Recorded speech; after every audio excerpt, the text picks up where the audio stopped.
episode, another installment of the Intelligent Idea Talkers podcast. Yo, for the week of Sunday, January 22nd, 2023, the first cast of the new year. Yes. Welcome back, to guys. the new year, y'all. Thanks for joining us. I'm your host, D. This is Juice. This is Frank. Hey, and welcome back. We're here once again, man. How you guys been, man? How's your 2023 so far? Man, that jump so far, it's been just like 2022, man. Yeah, like, I ain't do a was about to single say that, thing like- different, man. Like, I've been in the house. Yeah. I didn't go out. Yeah. Like, I spent 2023. I was sketching on a drawing pad and watching TV, and my wife was asleep on the couch. That's So what's different about it's like, 2023. yeah, It's nice to have a new year, you know. Bro. Real quick, man, side note, I was talking to one of the Africans I work with about the word junk.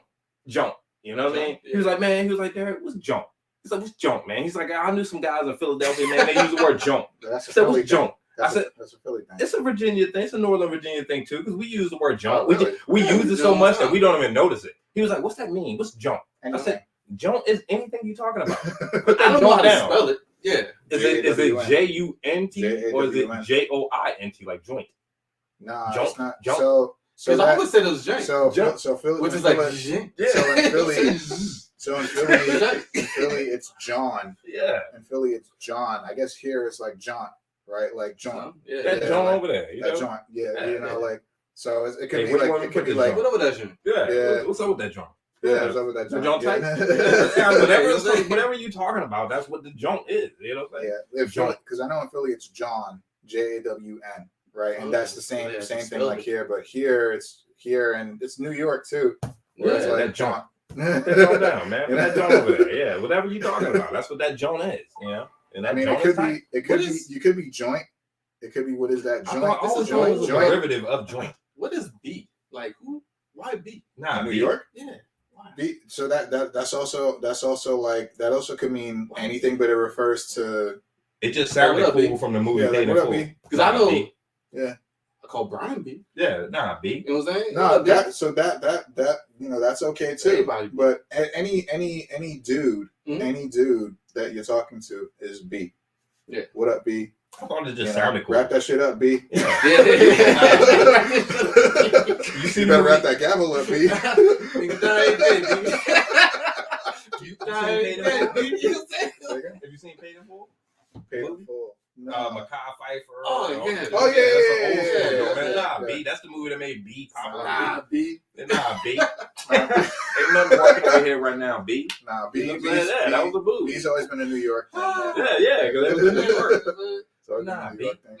All right, guys. Well, yeah, I guess we're gonna be talking about The Last of Us. Yeah. It just premiered. What is the new night? Sunday night. Sunday night. So tonight is a new episode. Tonight's a new episode. Okay, so tonight will be episode 2, but we all just watched episode 1 last week. It So was like 80 minutes. Mhm. Yeah. Wow. it's a So whole every movie, episode man. is not going to be 80 minutes. Nah, I think every All episode. right, that might must be have been an a hour. pilot. Yeah. I was enamored with it, man. I was into it from the beginning. I like how The Last of Us separates their zombies. It's not just the typical zombie thing. It's a fungus. It's not a virus. You know what I mean? Like where like the fungal growth grows from your head, and you know what I'm saying? Like you look like a fungus. What was the in the first episode where the lady went to the basement and there was a fungal person grown into the wall? Splattered against Yeah, the wall. just splattered against the wall. So I guess when they go into like a hibernation state, I know in the game some of the zombies could pop out from there, right? Like Yeah. when aren't you walking by and one of them Yeah. will pop out? Yeah. That's what I thought was going to happen in the show. I thought that thing was going to come out and Yeah. attack. Yeah, Oh, that'd be Ober rough. and Martell. Yeah, So this show, I like you, I immensely enjoyed the episode. They really paid attention to the game, Yeah. even recreating shot for shot scenes from the game, like when Sarah dies and when they're running from the zombies in the truck. Mhm. I thought the camera work was amazing in that. I did too. I was Um, hyped up during that moment. I was like, So oh shit. it was great, but I also think that the show is taking liberties that they have yet to explain. I know it's only been one episode, so like in the game it was all about spores, Mm-hmm. right? Like it wasn't about fungus, it was spores, right? Right. And so like the whole thing with Ellie being immune is like that was a big plot point in the game. because everybody had to put masks on when they went over to an area with the spores. Right. But Which is Ellie so scary didn't have about to. Spores, right? Like, well, it's because it's in the air. Yeah, it's in the air, so you never know. Airborne. You never know. You could be infected at any point in time. It could be a crosswind and boom, so they blow some spores in your way.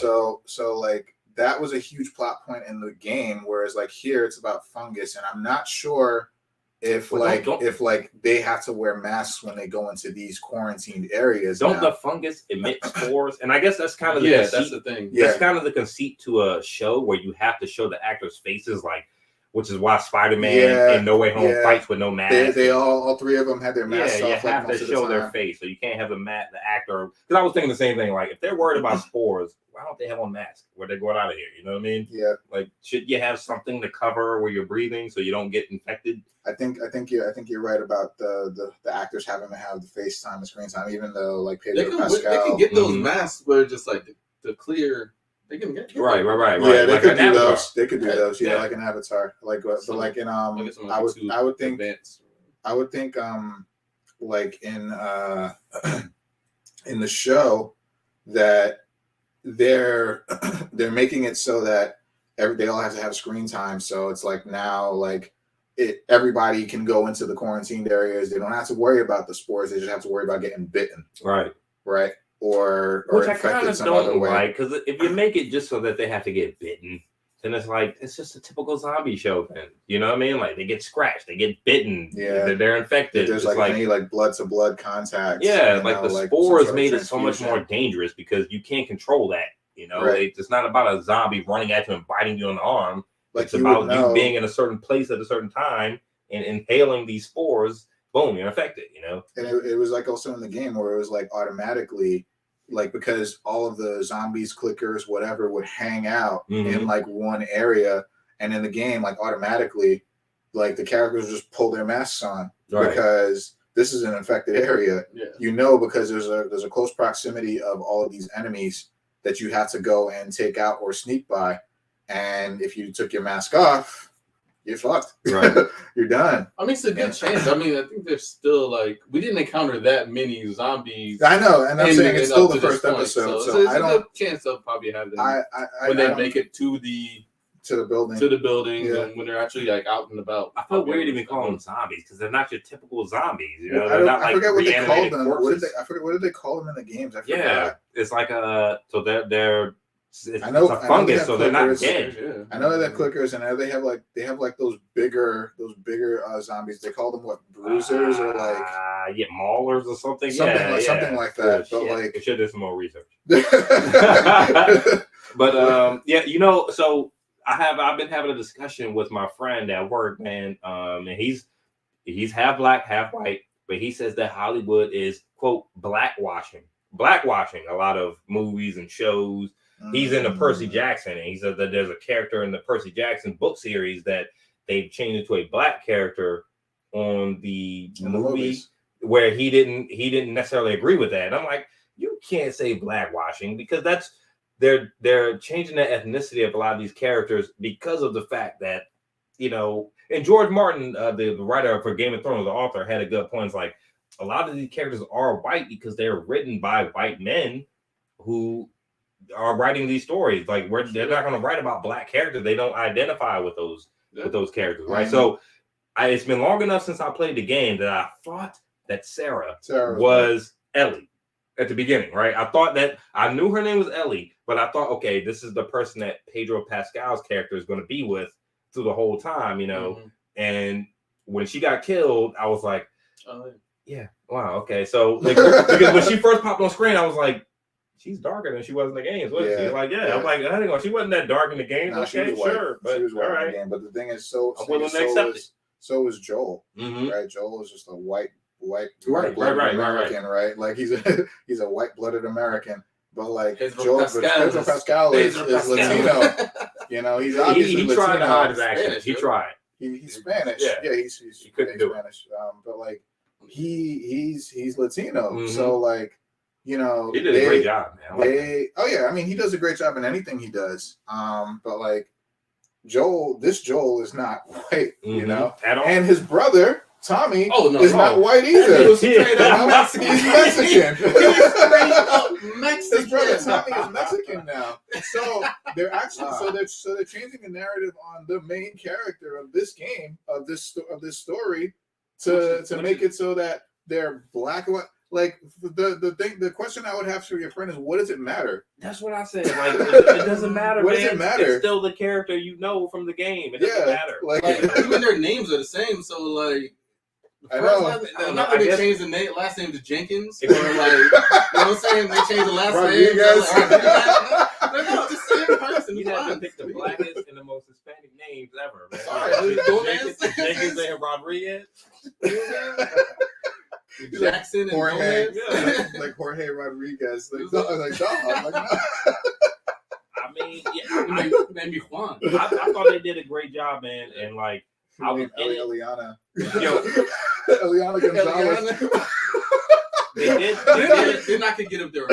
They did a lot more backstory, right? So like when the girl's over her house, Sarah, and she's picking out the book, and the grandma starts contorting and shit in the background. I'm like, that was Sarah, cool. That was cool. Turn around, Yeah. Turn around, Sarah. Please, Yeah, that was cool. Please turn around. That man. was for Wait, us. But can I say though, that entire scene where she went back to that house and walked inside that room and then called around, saw the blood, and then continued. At night, saw the blood, and then continued to see the dead guy, and then stayed to see the zombie. Yo, and then let the zombie get up. Yo, that whole scene. Can I say this on the cast? Can I say this on the cast? Yeah. I think that was the white half of her. Two things. Yo, real talk. Yo, my wife was like, she looks mixed, but not mixed enough. And I was like, yo, you can't say you can tell. Yo, hey, look, two things. Why don't they ever put on any damn lights in these movies and shows? Like, she just walking through the house with no lights. So I'm like, yo, I know you know what a hallway light is. You've been in this house before. Yeah, You've been in the house before. Turn the lights on. I understand we have to set the mood and everything, but I'm thinking as a person, turn on some damn lights. The door was open. Right. It was night. It Hello? was past midnight. I'm surprised she didn't touch it, swirl it around, and taste it. And then taste the gum. Blood. This is blood. Yeah. Like, this isn't raspberry syrup. Right. This is blood. Yeah. Blood. Typo if I think it's right. Let's go find out whose blood it is. But that was dope. So and then when everything started to hit the fan and shit started to go, it happened, man. And you were like, okay, I'm in it. Plane blows up. They get separated. My question is, how the hell did Joel and his friend, what was his friend's name again? Tommy, his friend. How the hell did they get so separated? Because they were talking about the watchtowers in Wyoming, and and Joel's in Boston. I'm like, I don't remember that part from the game. How the hell did they get so separated? So that was Wyoming to Maine? Damn, that's fucking 3 points away from the US. You have to remember this was years later. After where Sarah dies, it was like a few years after. Yeah, so she was dead on the ground. It was 20 years. It was 20 years. That's right. It's a few. Excuse me. 20 years later. You don't figure like if I'm with you two guys and we're in a zombie apocalypse and that shit happens, I feel like I wouldn't separate from you guys. I'm like, dude, these are the two guys I was with. Well, remember how they were separated in the beginning. I have to know what happens with you guys, your family. There was a freaking pillar of burning cars. That there's no way they could get to each other. Right. So I want to say that I thought that was really cool because that seems something out of Resident Evil 2, right? How Leon and Claire got separated between the fiery police car, and they had to go their two separate paths. So I felt like that was a little bit of a callback to that, like how they should have done it with Resident Evil. Anyway. There's like a pillar of burning cars, dude. I feel you, I get that, but I'm like, just climb your ass over them cars and get to them. You know what I'm saying? You were separated by like one car. They were on fire. The car was like this and them shits were on fire. No, they're on fire. Over there.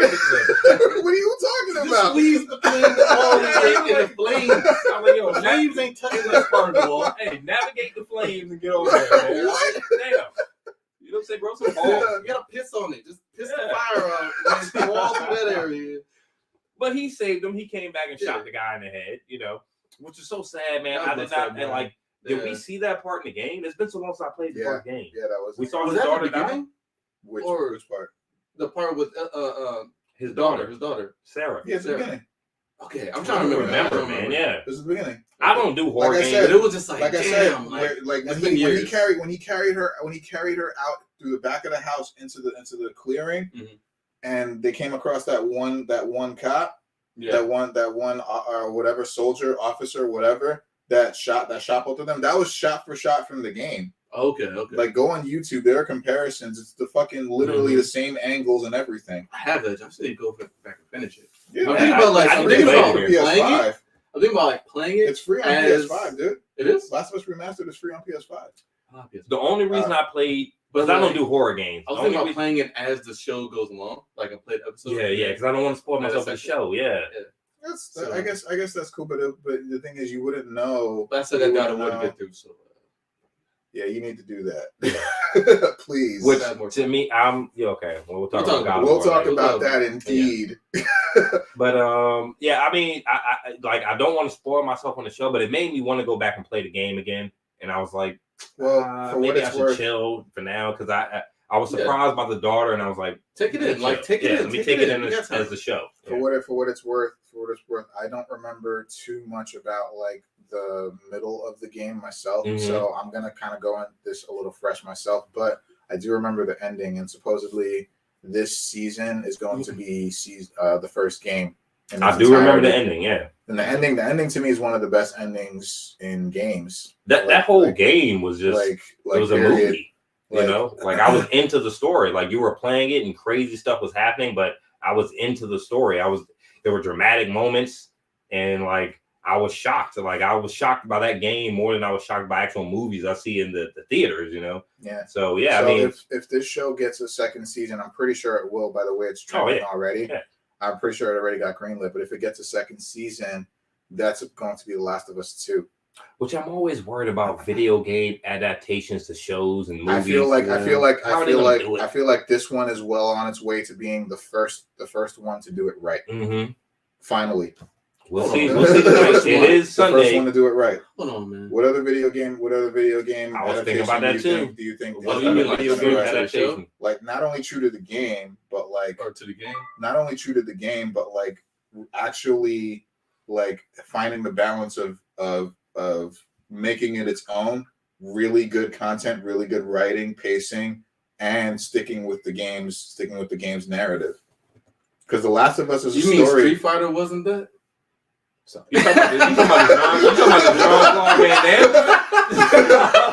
Don't get me wrong. Oh, sorry. That was a good movie. That's a classic. Yo, were you got the cables? Yo. Oh, was Ken who had the cable? It was like that was a classic. That shit was a classic though. I'm sorry, I just had to do that. Now, don't get me wrong. Street Fighter the movie is a national treasure. Yo, M. Bison was scary as hell in that movie. He was the best part of that movie. Raul Julia was the best part of that movie. Like he was just like they should make it so many people in my time. For me, it was a Tuesday. I think for the true fans, a lot of ways to do these video game movies. The only way you can really do it is CGI, man. That's the only way. Like. Is animation. You can't do it live action because when you try to appeal too much to an American audience, I think that's what kind of throws things off. Yeah, and you have to I'm thinking about the Street Fighter movie that was good was the Street Fighter 2 animated movie. Oh yeah. On point, top tier, amazing, right? Then you have the Final Fantasy movies. The Final Fantasy movies, animated CGI movies. Advent Children. Advent Children is amazing. One of the dopest movies I've ever seen in my life. So good, amazing. And even the Final Fantasy. Yeah, I know you're talking about the one that came out in theaters. Spirits Within. Yeah. It was no. still good. What? Spirits Within was not good. No. It was good. It just wasn't as action packed. I'm talking about the. It was a prequel to 15. Yes. Kingsglaive. Yeah, it was dope. Yeah, Kingsglaive was really good. Kingsglaive was good. It was dope. It wasn't as good as Advent Children. But when you try to like do it with an American audience, I feel like Advent Children. I borrowed it from this dude. And I was like, yo, this is one of the coolest movies I've ever seen. Cats was losing it. Yeah, like when it came out in 4K, I was like, well, I guess I'm gonna get it a third time. It's so cool, man. It's so cool of a movie, man. Yeah. But yeah, what's the breakdown from Last of Us, man? So Joel gets the pill. So Joel's hustling pills. Do I remember that from the first game? He wasn't hustling pills. That was not from the first game. I was confused by that part. So I'm like, they're still manufacturing stuff in, right? They're still manufacturing bullets, but they're manufacturing pharmaceuticals too.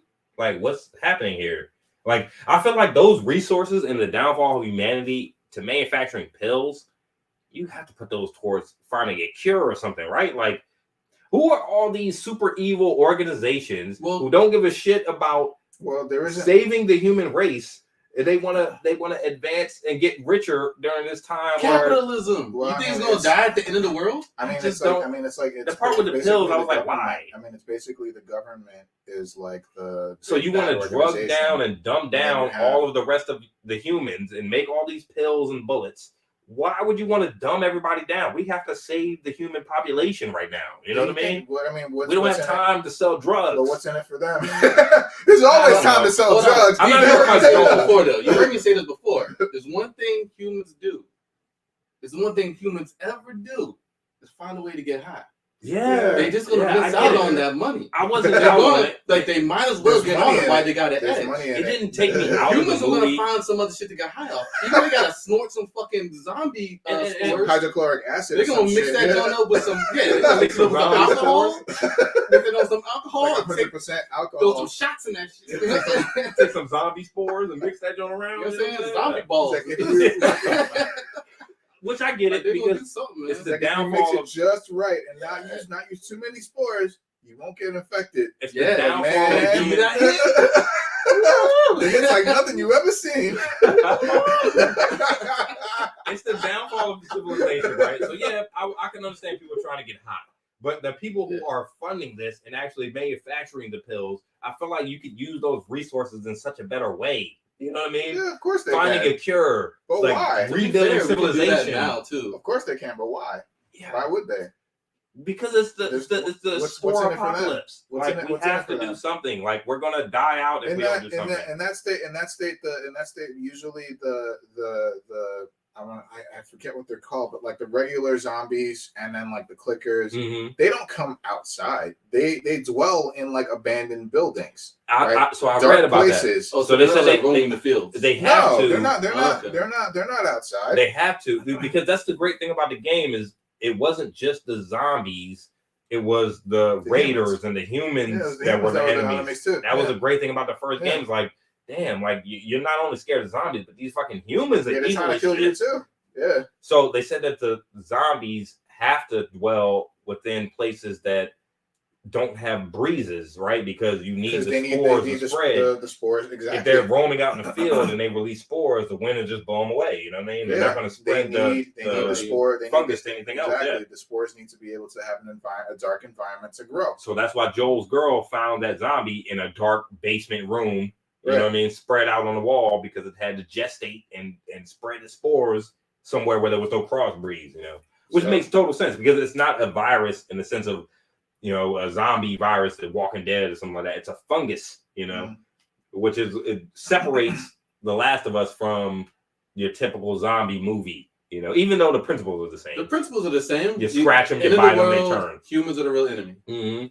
I do have to say though, I do like the best part of this is the new edge of zombies. Mm-hmm. Like, I don't know if you guys ever saw the movie Girl with All the Gifts. Okay, so it's another zombie movie, post-apocalyptic world, and it follows the story of these children who are they're essentially half what they call them hungries, because they're in Britain and that's what they call them. Anyway, they're like half zombie, half like normal human, right? Because they were born as products. Anyway, the whole thing is that the premise is that the zombies are essentially the same thing. They are cordyceps infected, like fungus zombies. And so the story just follows like them trying to get away from the military compound that we're at, and one of the girls who was mixed, having to still stay away from people but still wanting to be connected with people. Anyway, it's a great story. It's a good movie. You should definitely check it out. It sounds interesting. It was in theaters. Girl with All the Gifts. I'll try to. It sounds familiar. Okay, it does sound familiar. It's so good, and sounds like there's a sequel book. I read both books. They're great, but okay. Yeah, anyway, this whole like new aspect of like, I like when they change the monsters just a little bit. So that's the thing. Monster stories, monster tales. Those I don't think those are going anywhere anytime soon. We just have to find the right time to pick the right ones. So like The Walking Dead had its time, right? Walking Dead was on top for almost a decade. Like Walking Dead was on top, and then it started falling off. Maybe before a decade. I dropped off about season 5, right when I got finished with the governor and all that. I was like, I'm bored. Oh, everybody! I think everybody continued. I think everybody continued through like season 8. Yeah, we went for season 4. Glenn, I was done. Yeah. It was about that time. That was season 7, 8. It was about that time. You can't kill the people. But I mean, you can't deny Walking Dead was like number one show. Yeah. For a while, and it was zombies, right? And the main story of humans being the real monsters. Humans were the real monsters, right? So that aspect is always there. And you know what I watched recently? Night of the Living Dead. Me and Claudine watched the old one, like the 70s one. They went down to the basement. The 90s one. Yeah. They went down to the basement, a fucking skeletal thing coming out the basement and shit. Yeah, you talk about Like we watched them Jones, and it's the same thing, man. Like back then it was sludge. Like it was some kind of like chemical slime to turn dead people into zombies. Then it was a virus. Then it was a T virus, and that was fungus. It doesn't matter. As long as it's have a story. It's kind of funny. It's always like something that turns humans into something else. But at the end of the day, no matter how you look at it, they were human once, and we have humans who are not infected on the other side of things who wind up being the real monsters. They're bigger monsters than the zombies. Yeah. And I understand in the show they had to do a time skip for those 20 years, but I want to know what the hell Joel was doing for those 20 years. Like, what was he doing? Like, his daughter died. Did he bury her? Did he take her with him where they were going? Like, how did you hook up in Boston? They were in Texas at the beginning. How the hell did you make it to Boston? Like, how did you and your friend get separated? A lot can happen in 20 years. Yeah, man. But I wanted to see something. He definitely grieved. He definitely grieved her. That was so sad. That's why his connection with Ellie is so strong, because he looks at Ellie as the daughter that he lost. Which I like Ellie. I thought she was a little more hardcore than I remember in the game. No, that's exactly how she was. Hardcore. That's exactly how she was. Mm-hmm. Exactly how she was. Even there were again lines from the show, exact lines from the game. Mm-hmm. With the whole when Joel was sleeping on the couch, because she was like, I think your phone, I think your phone's broken, or something, or I think your radio's broken, or something like that. You don't necessarily have to change much. The game story was so good, and that's what engaged you with that, because the gameplay was nothing special. It wasn't God of War, the gameplay. So that game was definitely more story driven than anything. The gameplay was barely there, right? You had a character who moved slow as shit. And then you couldn't even climb things, couldn't jump. You needed a second character in order to get from here to there, just because this is in the way. You needed her to take a raft to go around, and then hit a lever, and then bring the raft back around, and then you both get on the raft, and then you both get to go. It's like the gameplay was barely there. I don't do horror games at all. The only reason I even played that game is because it came free on the bundle with my PS4. The Last of Us. So I played it so long ago, I don't remember, which is why I'm so enjoying the show. Honestly, I know you guys, like you say, you want to kind of take your time with this. I admit it, watching that first episode, and I'm definitely going to watch the second episode tonight. It makes me want to play the game again. It does. It really makes me want to play the game again. I really just want to dive into it. A lot of people are gearing up their PlayStation. Oh yeah, people have probably been playing it just to get. And I think that was another part of it's doing its job. Yeah. I don't want to. You don't know about The Last of Us, but it is now. But you do now. Real talk though, back to the 20 years thing, they could definitely do a spin-off game or something so it can kind of go more in depth of watching humanity fall. I'm sure it didn't happen all at once. Well, it had to be waves. They have DLC for The Last of Us. So, do they? Yeah. So not all of it encompasses the entire 20 years, but they have a Left Behind with Ellie and Riley. They have there's another thing, story-based DLC that might revolve a little bit around Joel, but not so much. But it does explain a little bit. So there is DLC for The Last of Us. It's not the whole. The first game by itself is not the whole story. There's other story-based DLC that's around The Last of Us that kind of explains 20 years later what happened. I mean, Ellie wasn't born when Sarah died, but I remember at the end of the first game, it left you on a cliffhanger, and you were like, Don't say anything. Don't say anything. But what the hell happens next? I barely remember the end because I played that game when I first got the PS. I don't do horror games. My thing with horror games is like I want to play the game and relax. I don't want to be scared on the edge of my goddamn seat. Okay, while I'm trying to play this game, that might not be the game you want to play. Then you ever play Five Nights at Freddy's? I got a VR headset, man. Like Five Nights at Freddy's, freaking terrifying, man. I'm not playing this game. Really? Play Resident Evil 2. Play Resident Evil 2 remake. That's not Resident Evil 2 remake. Mm-hmm. You playing Resident Evil 2 remake? Wait, the one in the VR? No, that's Resident Evil 4. Resident Evil 7 has VR. Okay, yeah, that's what I'm playing now. Mm-hmm. Resident Evil 7. Whatever has the VR one, Oculus. Yeah, that joint it's definitely nerve wracking. Yeah, I don't like being scared. Oh, you're insane! I couldn't do it. I'm terrified while I'm trying to relax. You know, I don't like it. Play Resident Evil 2 remake and Resident Evil 7. I think are a return to form. Scare the shit out of you. Just like, what the fuck?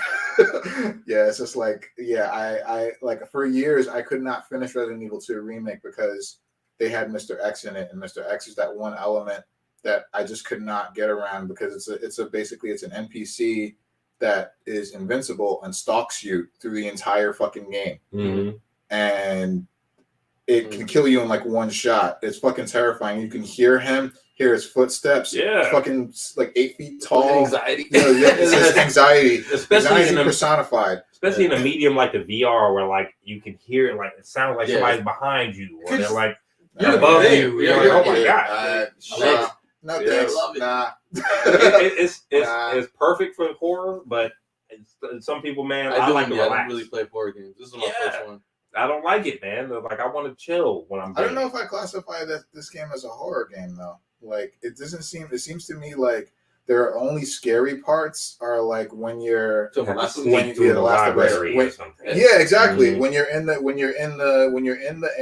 sandbox with the enemies and you have to find your way through.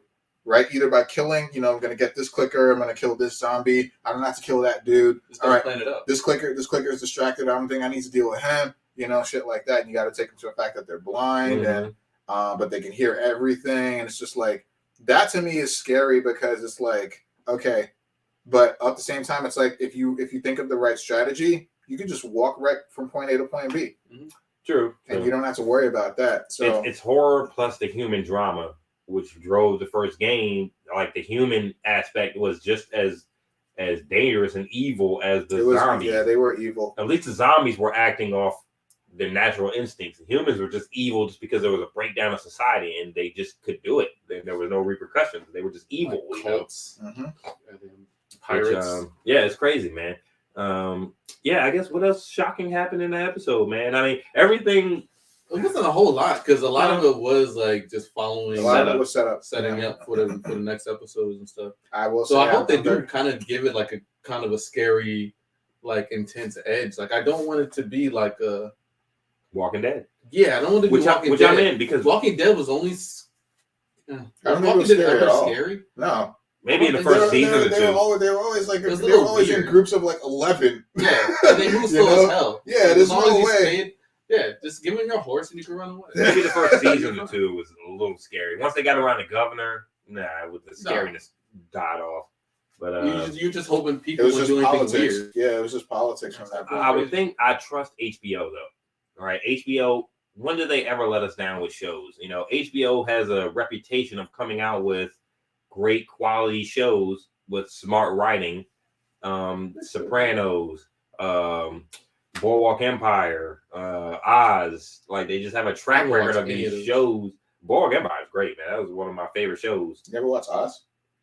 HBO just has a track record of coming out with smart shows. The Wizard, J.K. Simmons, and like the show about the prison. Yeah, they were in prison and lock up, and that shit was crazy. That was a crazy show. Yeah, that was one of the first shows I ever watched on HBO. I was like 15. I don't even know. We weren't even supposed to watch that show. The Wire was on HBO, right? You know what's crazy? I never watched The Wire. Yeah, but you never watched The Wire? Never watched The Wire. Well, that's okay. That's okay. Us black people, we don't have to watch The Wire. We just know the white people love The Wire. Look, Game of Thrones. Oh my god, people love The Wire. Man. Yeah, they have a good reputation for the show. Yeah, Idris Elba and Michael B. Jordan got their big breaks from that show. Mm-hmm. So yeah, man, I trust HBO, man. Let's see where we're gonna go. You're right. HBO has some great content. They have some great shows, great content. I'm just hoping that. Yeah, I think like they were like, finally, this is our chance to capitalize on like The Walking Dead, and we're gonna do it better. Right. You know. Which I thought HBO with Game of Thrones, they kind of had that because that's when Walking Dead was really in its stride. And I think Game of Thrones, they came out with the ice zombies. Well, right? I mean, like Game of Thrones. Walkers. Yeah, Game of Thrones. Yeah, they definitely, you saw them definitely try to compare. Even shows like Rome. They had Rome back in the day, which was pretty good. It didn't run for that long, but it was a good show.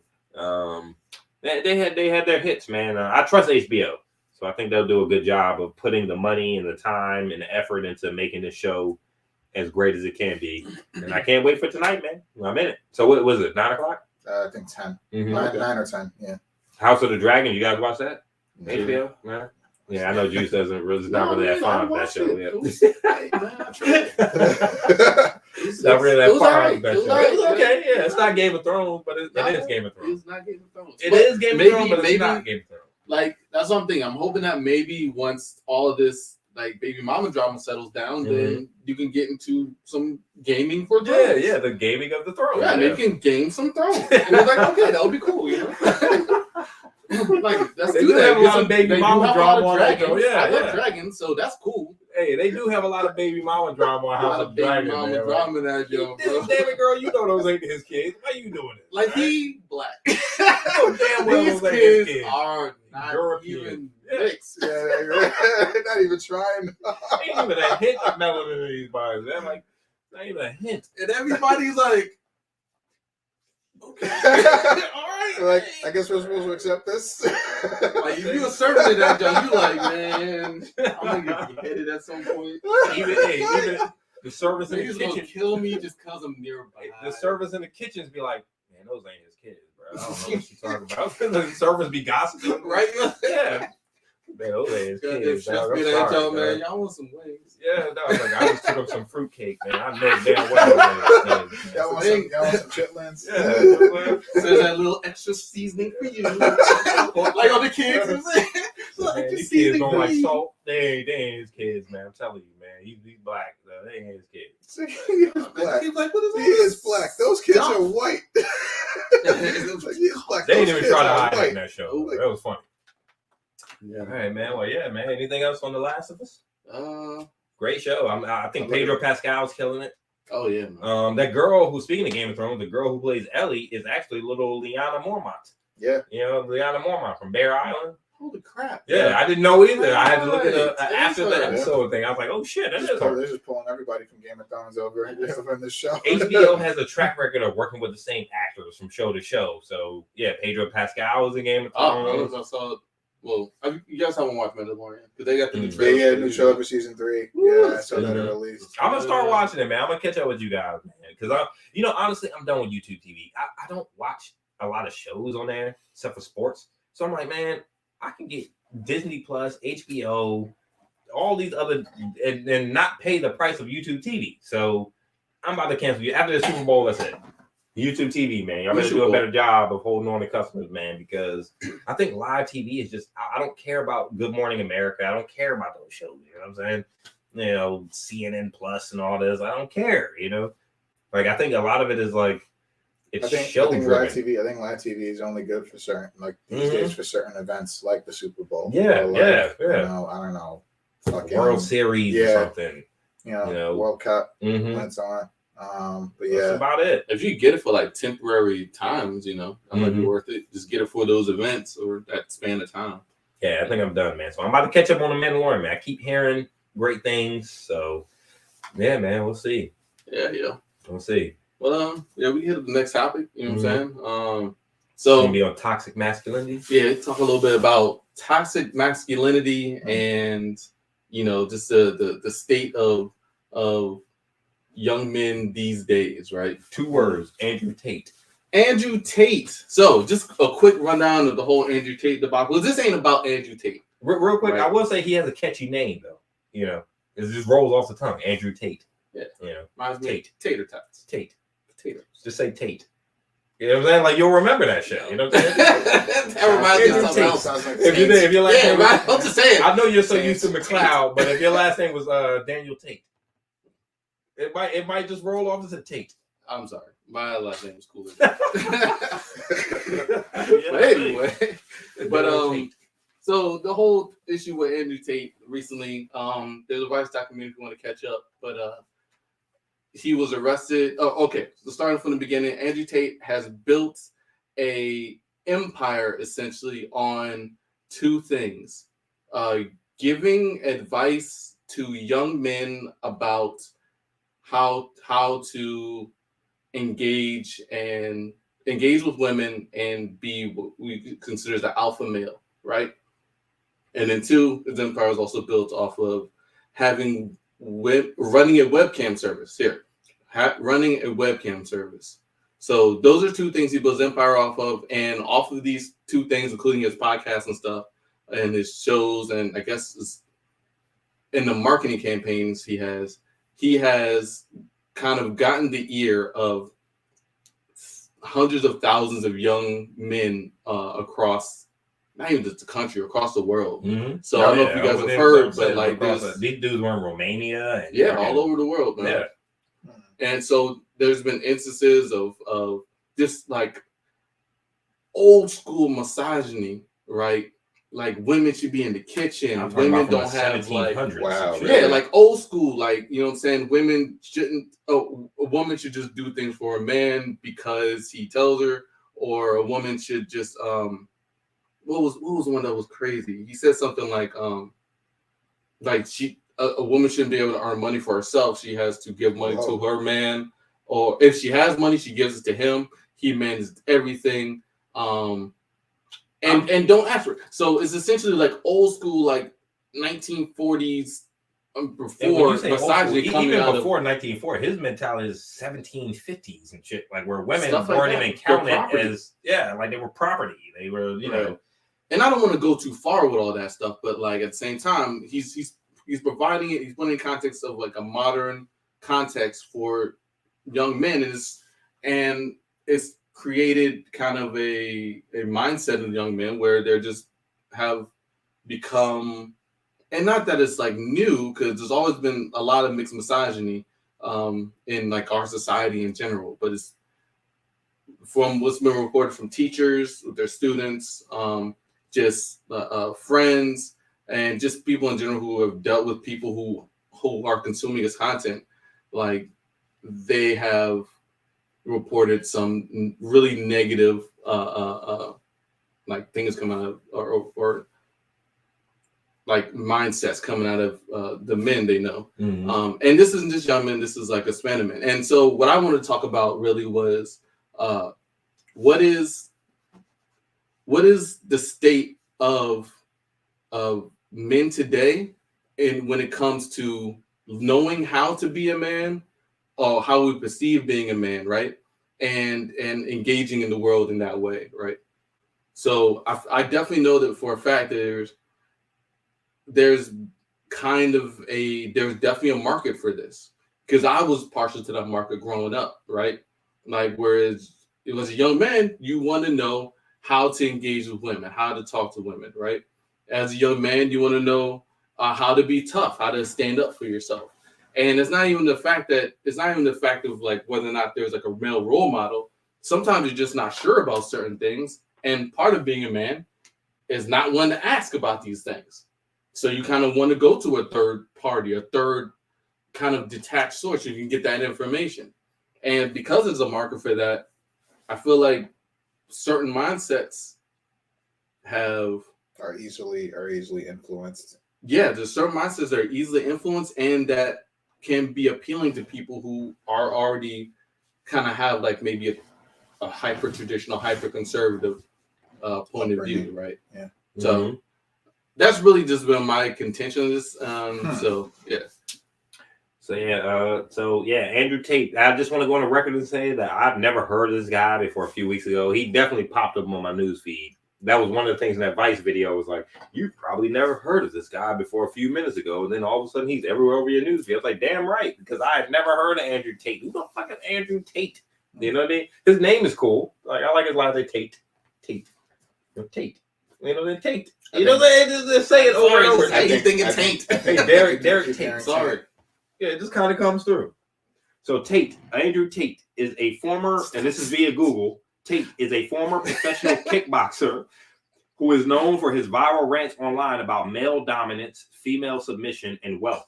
He openly advocates violence against women and had previously been banned from every major social media platform until Elon Musk reinstated his Twitter account after taking over the company. And what are Andrew Tate's beliefs? According to Google, he's a self-described misogynist. Tate's beliefs are that women belong at home, can't drive, and are the property of men. Transfigure the British American kickboxer into social media royalty, which is crazy because there's a market out there for that kind of thinking and rhetoric, right? Like women belong at home, can't drive, and are the property of men, which is not a new thought, right? Like this has been, you know, I guess speaking as a Black American, I would have been property as well, going back this far, right? But if you think about 1750, 1850, you know, even as far back as 1950, maybe, you know, women weren't as involved in the workforce, but they were seen as being at home and taking care of the kids and subservient to the man. The male is the head of the household, which they spoke about in that Vice documentary, right? Like where it's a new idea that both the man and the woman are heads of the household and they take care of the household together, right? That's a newer idea in the history of society, right? Like typically you would think that the man would be the bread earner. He'd go out and work the fields. That is, that is a traditional, that's a traditional mindset. But right? I think his thing is when I see a video of you slapping your girl on YouTube and she's dog collared and chained up and you're slapping her, telling her, did I tell you to move? Did I tell you to move? You know, it's like that. All that messaging kind of goes out the window. I'm like, bro, right now? Did you ever see the video? That's the first thing I saw about him. Like before you sent this thing was him beating up his girlfriend. But apparently the girlfriend came out with a video and said that that's just a kinky game that they play. Yeah. So, so this guy was on Big Brother, right? So going back to that, and this is covered in the Vice documentary, but he was on Big Brother, right? And then that's why he got booted off the show, right? Because that video came out of him like smacking his girl around. And then later she was like, no, that's cool. And then I don't think they let him back on after that. Yeah, my nose even bleeding, still, like at that point, it was just like everybody was like, okay, well, never mind. If they're into that, then fine.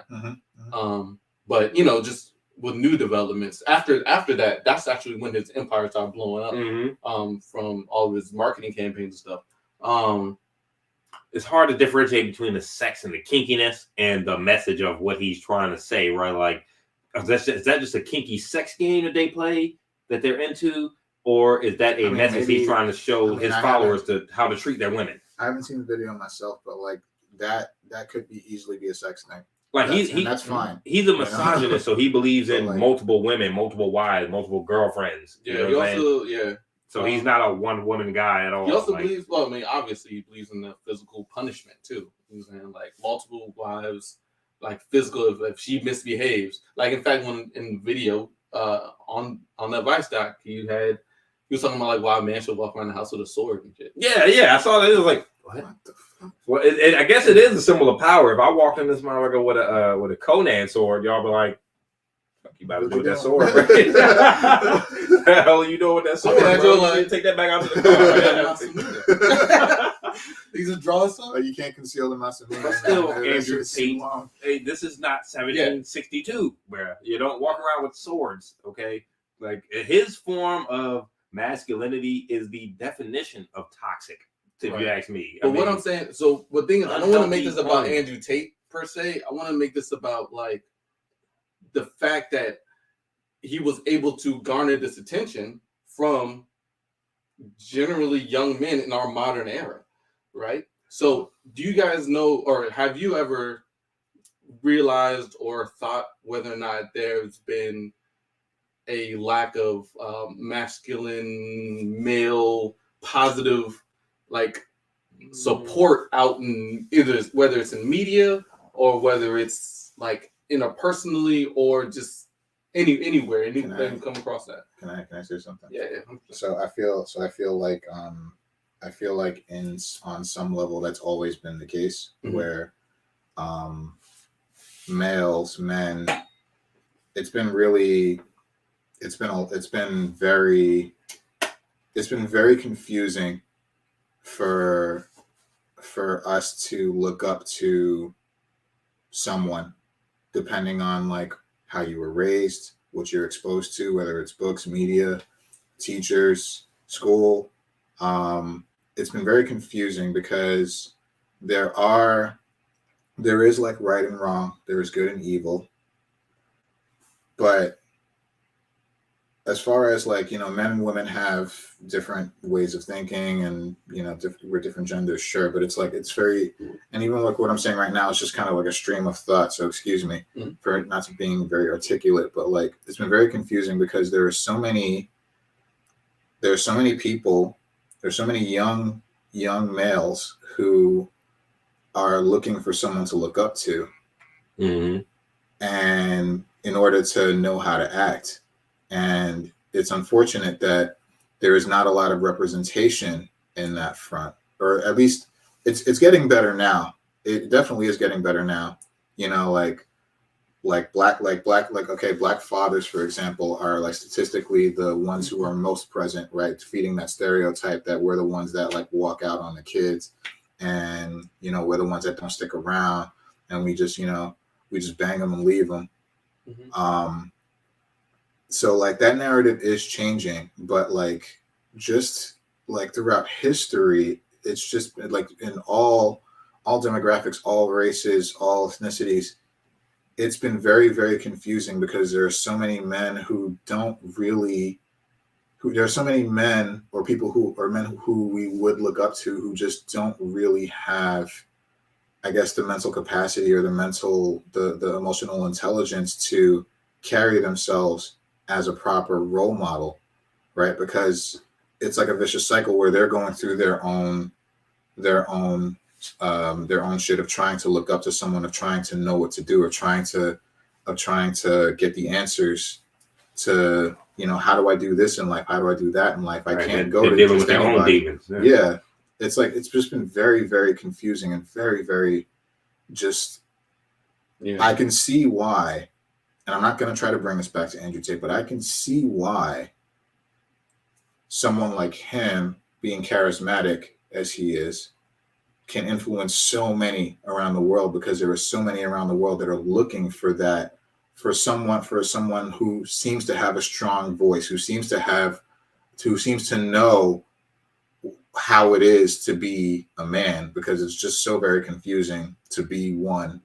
Right. You know, there's no textbook on this stuff. Like right, there is not. Like, it's like the expectations are, you know, we're not allowed to be emotional, even though we are human. We're not allowed, you know, the only emotion that we should feel is anger, even though we are human. We're capable of being happy, sad, disgusted, fearful. We're allowed to cry, but we're not allowed to cry. Where, you know, we have to have all the answers. We have to suck it up and take the pain, take the punches, but we're not allowed to show vulnerability. We're not allowed to show weakness. We're not allowed to. So there's so much that I know men out there, men out there are looking for as far as guidance. So if someone like that motherfucker comes along and spouts all this bullshit, and he does it in a very confident way, because this is how he chooses to live his life, there are going to be people that follow him, and it looks like he's winning because he has Bugattis. He's got women everywhere. He's got men following him, and it looks like he's winning. And so it's a 13-year-old young men and teenagers growing up. They're like, well, maybe that's what it's supposed to be like. Maybe I'm supposed to be like that because he's winning. I think a lot of it, goes back to capitalism as well, and is the emasculation of men, right? Like, where women have to join the workforce and they're not quite as dependent on men as they used to be, right? Where the man doesn't feel as important. And going off that Vice documentary, if you look at a lot of the people who were in his audience, I mean, I know he was in Romania and different countries, but a lot of them were white men, you know what I mean? And I'm not saying that there's so much of a difference in the psyche of white men versus black men. Because there were definitely some black guys in some of those photos, man. And you running around with him. I think it just goes back to emasculation, right? Where like men feel not as needed.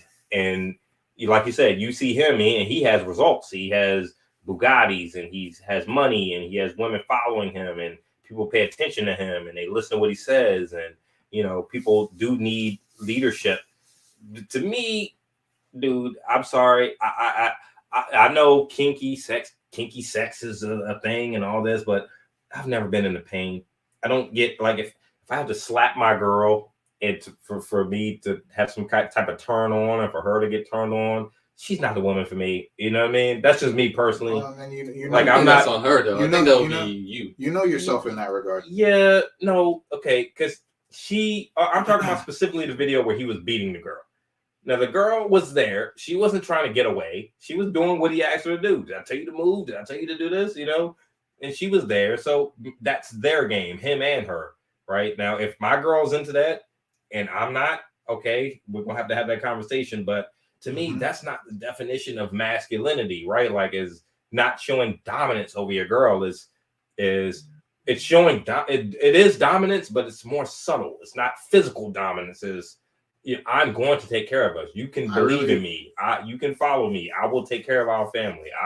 You will be okay. Our children will be fine. We'll be fed. We'll have a roof over our head. Like that's the kind of dominance I want to show. Not get over here, bitch. You know what I'm saying? I really think it also goes back to the whole confusion because everybody has their own. I think every single individual has their own idea of what masculinity. Of what it means to be a man, what it means to be masculine. Your idea is different from mine and different from his. I know that for a fact. But there is kind of like a common ground that we all seem to gravitate towards, and I think that's just being a good person.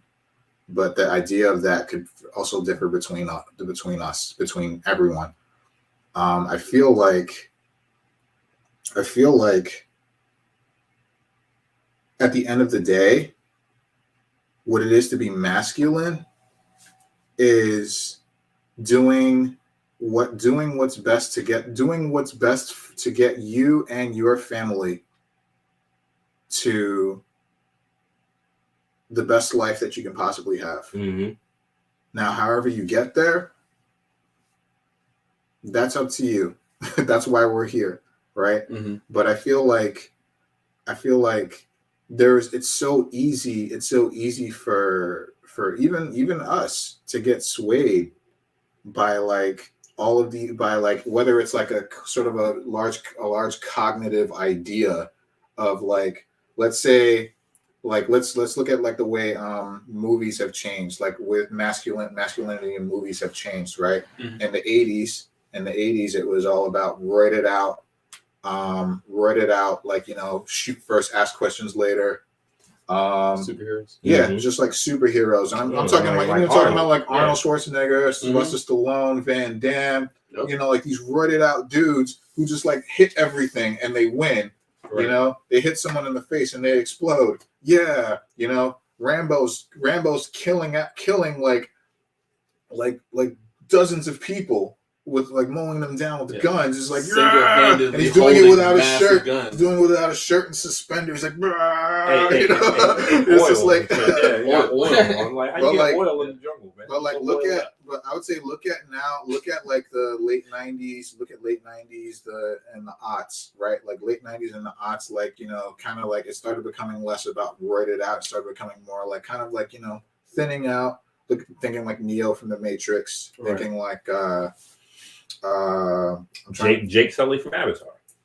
Yeah, that's a big movie comparison. Not as big and imposing. You know, like our heroes are now like, you know, they're still like about punching people out, but like, you know, they're not like roided out and so angry anymore. Becoming a little more reasonable. And now look at nowadays with the Marvel movies. Yeah. Right. It's kind of getting back to that whole. It's not getting back to that whole like anger.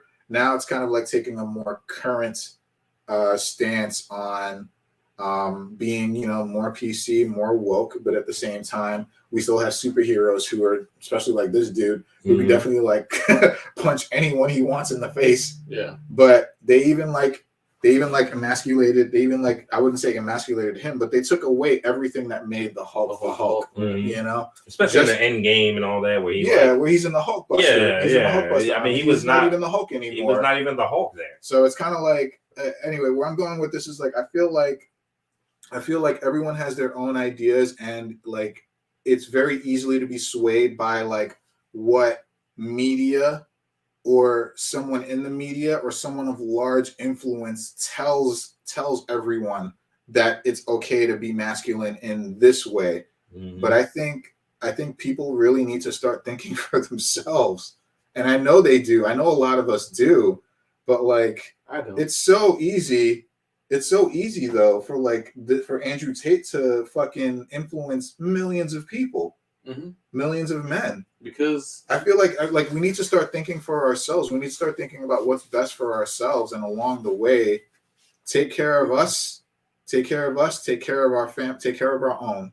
I think that's it. That's all we really need to do. And that's the thing, right? So when you talk about like taking care of the family and making sure your family can live the best life that they possibly can, that makes total sense to us, right?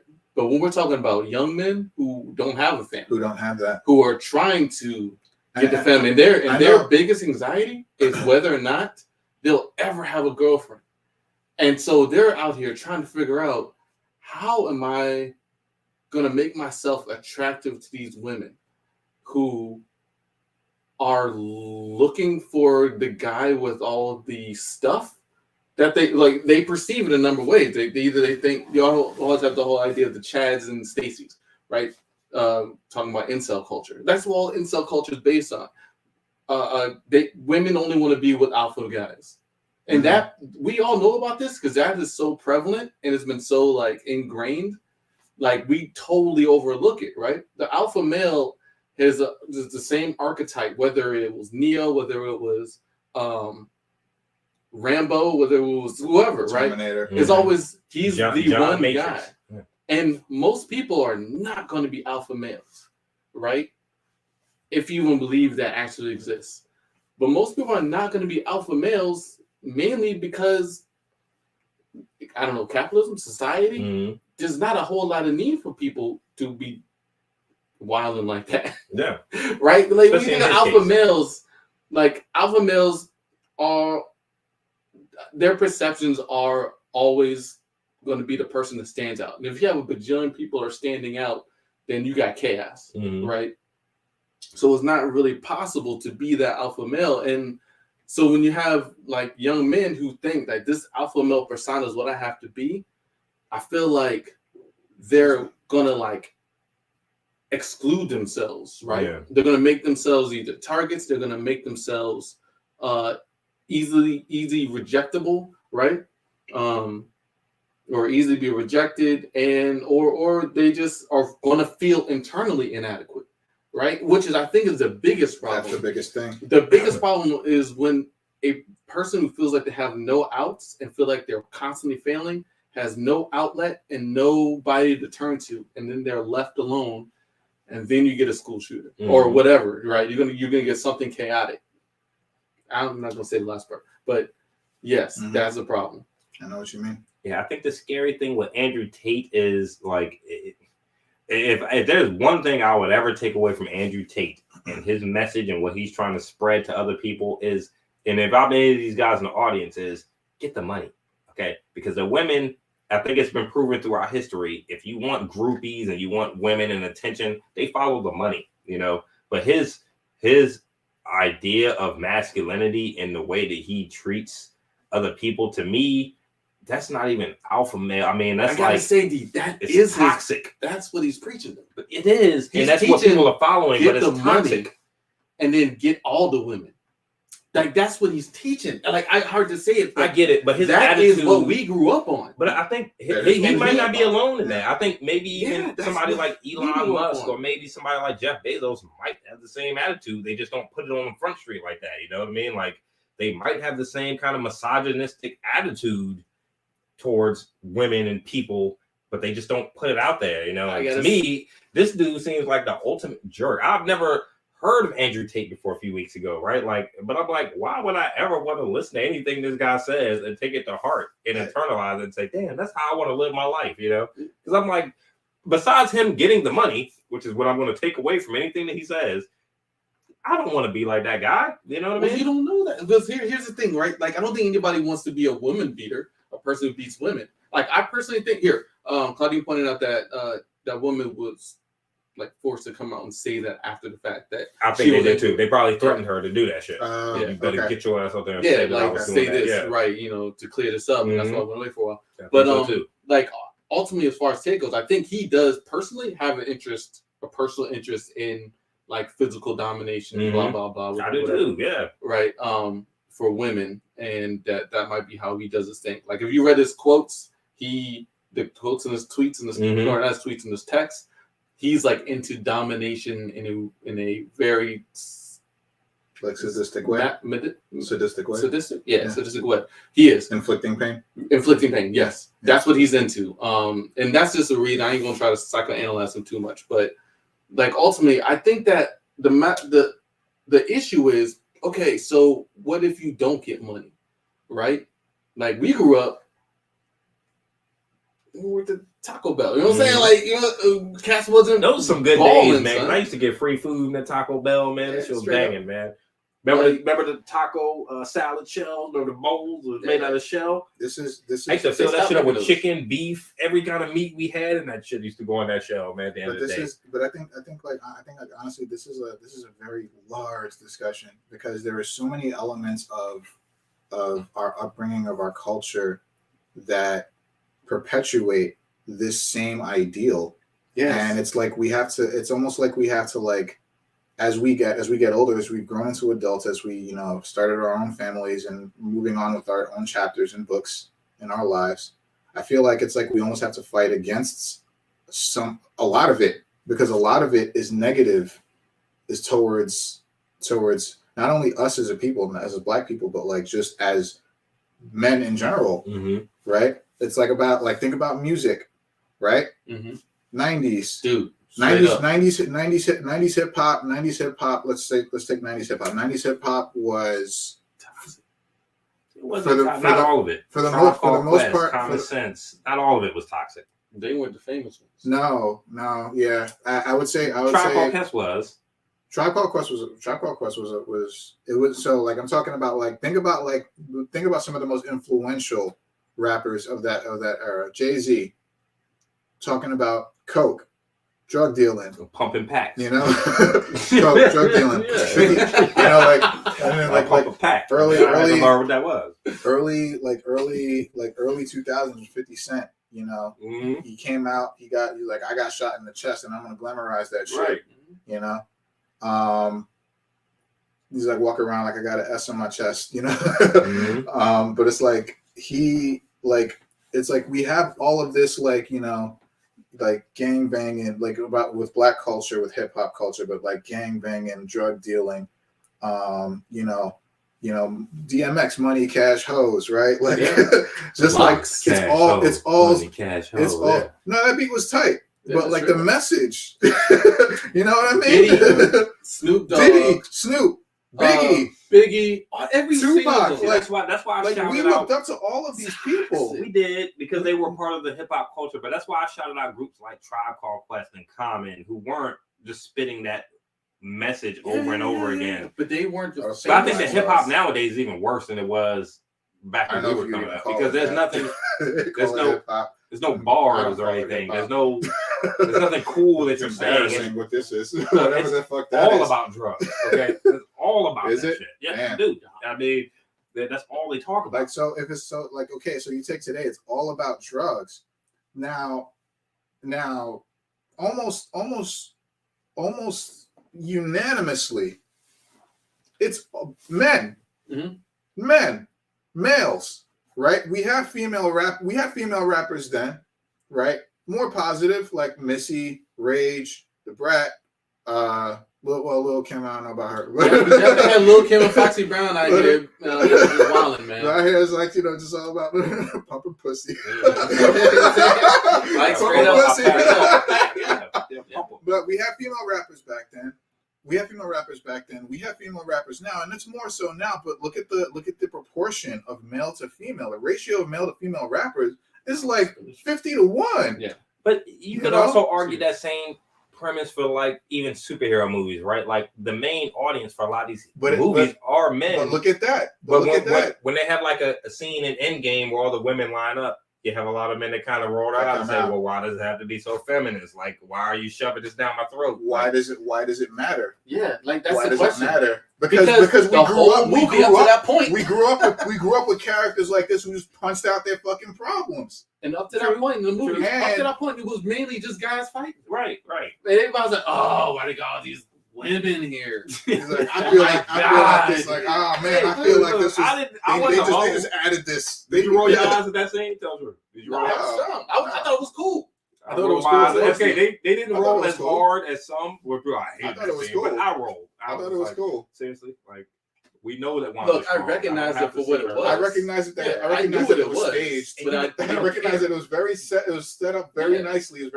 It was staged very nicely. Side note, I never noticed Pepper's in that scene. If you go back and watch it after this cast, man, that scene, Pepper's suit, like she was cooler as shit than Tony. Like I want to see a whole movie about Pepper being in the suit. You know what I mean? Yeah. Like, I want to see her arms. Oh no, like the way her nanotech shit was coming out. I'm like, oh, way cooler than Tony, man. What's her name? Rescue. Yeah, man. But yeah, Andrew Tate, man, his style of masculinity is not really okay. So this is a article by The Guardian. I looked up, and now this is kind of one-sided, just like that Vice video. I'm sure there's some things that Andrew Tate would say that I probably would agree with. And that's the like other thing it I was wanted to kind bring of up. one-sided. There was some stuff that I was like, just watching from the Vice video, how he was talking about. We talked about outside. He was talking about how, like, as a man, you have to like take care of yourself. He talks a lot about grooming. Yeah, right. He talks a lot about staying in shape. It talks a lot about being confident, which are good things. Those are good things. And that's the thing. And then right in the middle of all that good shit, he's like, so the woman can't work if she makes money, give it to me. Because somewhere, you know what I'm saying? Like a video service of his girlfriend dog collar being slapped up. It's because somewhere in there, that's the message. That's somewhere in there, and I definitely don't condone anything he says, but somewhere in there is a common message that's been spread through anything that we've all been exposed to as men, right? Basically, I'm just gonna bottom line it. Basically, get your shit straight. When you get your shit straight, then the success will come. The success will follow. Right. Which I can agree with. Get the job, get the car, get the house, get the money. And get confident in the way you carry yourself and the way you speak. But is that toxic? That's not toxic. That part is not. That's not toxic. That's going after what's best for you. Yeah, straight That's up. not toxic at all. Yeah, that part is not. But the idea it's mixed in. It's toxic when it becomes get that. No, it's so you can get women. And it's also toxic. It's also toxic when it's get that in these specific ways that are toxic. Get the money. Get the money by drug dealing. Get the money by drug dealing. Get the job as a drug dealer. Get the car with the money you get from drug dealing. Or in Tate's way, as he's just got arrested for by pretty much prostituting his wife. Like, what the fuck? So you're a pimp. All right, sure. Yeah. God, he's a digital video service pimp. Right? And that's what he got arrested for. What do you call it? I forgot what it's called. Anyway, some kind of like pretty boy statute or some shit. What he got? What the fuck? Yeah, it's some statute where they have where if you essentially like exploit women, like take away their ability to leave and then have them do like video services. Oh shit! Online, and like so all of the stuff was really just managing OnlyFans accounts, and he had video services over OnlyFans accounts, and the women on those, and they will make money from people watching those. And paying for those services. Oh my god! And then he took all the money, pimping. that brings up the age-old question of pimping. Is like, who's at fault there? If you make that money, then that's your right in the capitalistic society to put yourself out there, use your body to make money. Fine, that's the woman's right, right? Now, whose fault is it that you're giving that money away? Did you blame Andrew Tate for that? Or do you blame the woman for giving her money away? Do you blame Andrew Tate for making her give him his money? Her freedom you blame the person who exploited that system. Yeah. Who exploited it? The woman or Andrew Tate? She did. Tate did. Yes. But the woman made the money. Yes. So the woman chose to give Andrew Tate the money after she exploited the system. They didn't choose to give him anything. She gets the money and she's like, I don't want to give it to you. What happens? I'm gonna beat your motherfucking ass. Okay, point taken. Hey, point taken. All right, sure. Was it a combo? I'm gonna kick your teeth in. That's what happened. Yeah. So but that's still him exploiting. That's still him exploiting. But I always feel like women have a choice in the sense that like you can go get help. You're not trapped there. You know what I mean? Like unless he has you chained in a basement, there is some level of agency as far as you choosing and deciding what you want to do. The strongest chains are in the mind. It's not that exactly. It's not that simple. It's not that simple. It can be because some women spoke out against it. It can be, but it's not. It's not that simple. The woman who got beat in the video, who decided to come forward and say that these are just some kinky sex games that we play, she had a choice. Now, she could have been threatened into making that video. Hey, you don't make this video, I'm going to whoop your ass. Yeah, you know what's going to happen. You know what's going to happen. But she chose in the end, man, this is probably best for me to make this video and to try to smooth this out because if I don't, I'm going to lose my lifestyle. And a lot of it has to do with losing your lifestyle. Maybe she is at a certain level where she doesn't want to not be involved. She doesn't want to not be there. You know what I mean? Like, I don't know. I'm not saying it's their fault exclusively. Strongest chains are in the mind. It is. I was actually listening to and he did say he likes young women. Right? But Vice guy pointed that out. 19, 20-year-olds, 21. And Tate tried to say, well, I don't like them just because they're easily influenced. Yeah, you do. Parallel. There was just video I was listening to a guy talking about he helps what his job was for a long time was he helps women get out of like situations like that. And he was saying how like a lot of the times when the women he talked to, they literally think their pimps or whatever have like supernatural powers. Like they see, like she will literally think he can see through other people's eyes what she's doing. And I know it's crazy. It's like I agree. Crazier things, right? It's the strongest chains in the mind. Yeah. They're so scared. It takes them so long to realize that this person was just a person that he can't control them like that, right? And it's so many levels to that stuff. But I feel like Andrew Tate, what he's doing is, and again, I don't want to make this about Andrew Tate, but what I feel like is because he's not the only one. Like he was one of like a number of guys who are doing very similar things. As far as I would also look at like Kevin Samuels. But like Kevin Samuels was that guy who died recently? Yeah, he died recently. But the black people give him a pass because he was black. He was not nearly on this level, but he was definitely, and it was also geared more to specific people. Kevin Samuels, like not nearly as bad. No, he's not. He was not on this level ever. Like there's no way. Yeah. There's no way that he could ever be on that level. But his message was kind of his message dealt with a specific group of women, black women, right? He would basically go in on black women, right? And they loved him. And he would also.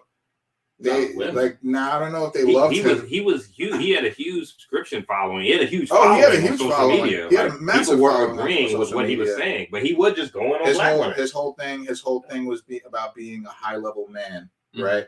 Like being a high level man. It's the man who makes more than $100,000 a year, and women were like, like it seems like he would always single out the women who would call into his show because he had like a YouTube show. They would call into his show. And these black women that would say, he's like, well, I need a man. I'm 30 something. I need a man to take care of me and my 5 kids. And he would ask them well, okay, what's in it for him? And she's like, there's nothing in it for him. He's got to take care of me and my 5 kids. And so he would go and try to like explain to her, like, but he would explain to her, but he would basically go in on her saying, like, what the fuck is a high value man gonna do with you and your 5 fucking kids? Were these real calls? These were real calls. Yeah, these were not staged. He would go in and like kind of. But I think the calls would be singled out. I think the calls would be staged, but not staged, but they would be set up in a way that those would be the majority of the calls that you would hear. Mm-hmm. Right? Okay. He probably screened them before they came through there. He would go in on these women. That was his thing. Going in on black women. It seemed like all of them were in the same age group. Mm-hmm. Same age group. All of them had multiple children. Always asking for a man to take care of them. House and home. Mm-hmm. House and home complete. Feed them, feed their kids. And apparently the message that came across that the black woman did not have to do anything in return. Right. Yeah. So like, a majority of these women would also be like married. They'd be like married or divorced. And it's just like, it became a whole thing where he kept going in on these specific types of women. So it kind of like got to a larger train of thinking where like everyone thought that he was just like horrible towards all black women, where possibly true. Right. But at the same time, it was like his messaging at its core, mm-hmm. and I'm not defending him, but I could see that the messaging at his core is that he just wanted men to be better. But couldn't he say that without that part? He could, but he wouldn't have a platform if he did. And that's the issue. Mm-hmm. Incentivizations, right? I feel like a lot of toxic behavior is incentivized. We already know the algorithm does, like, fact of the matter, the algorithms on YouTube and Facebook promote like conservative right-wing borderline toxic shit, right?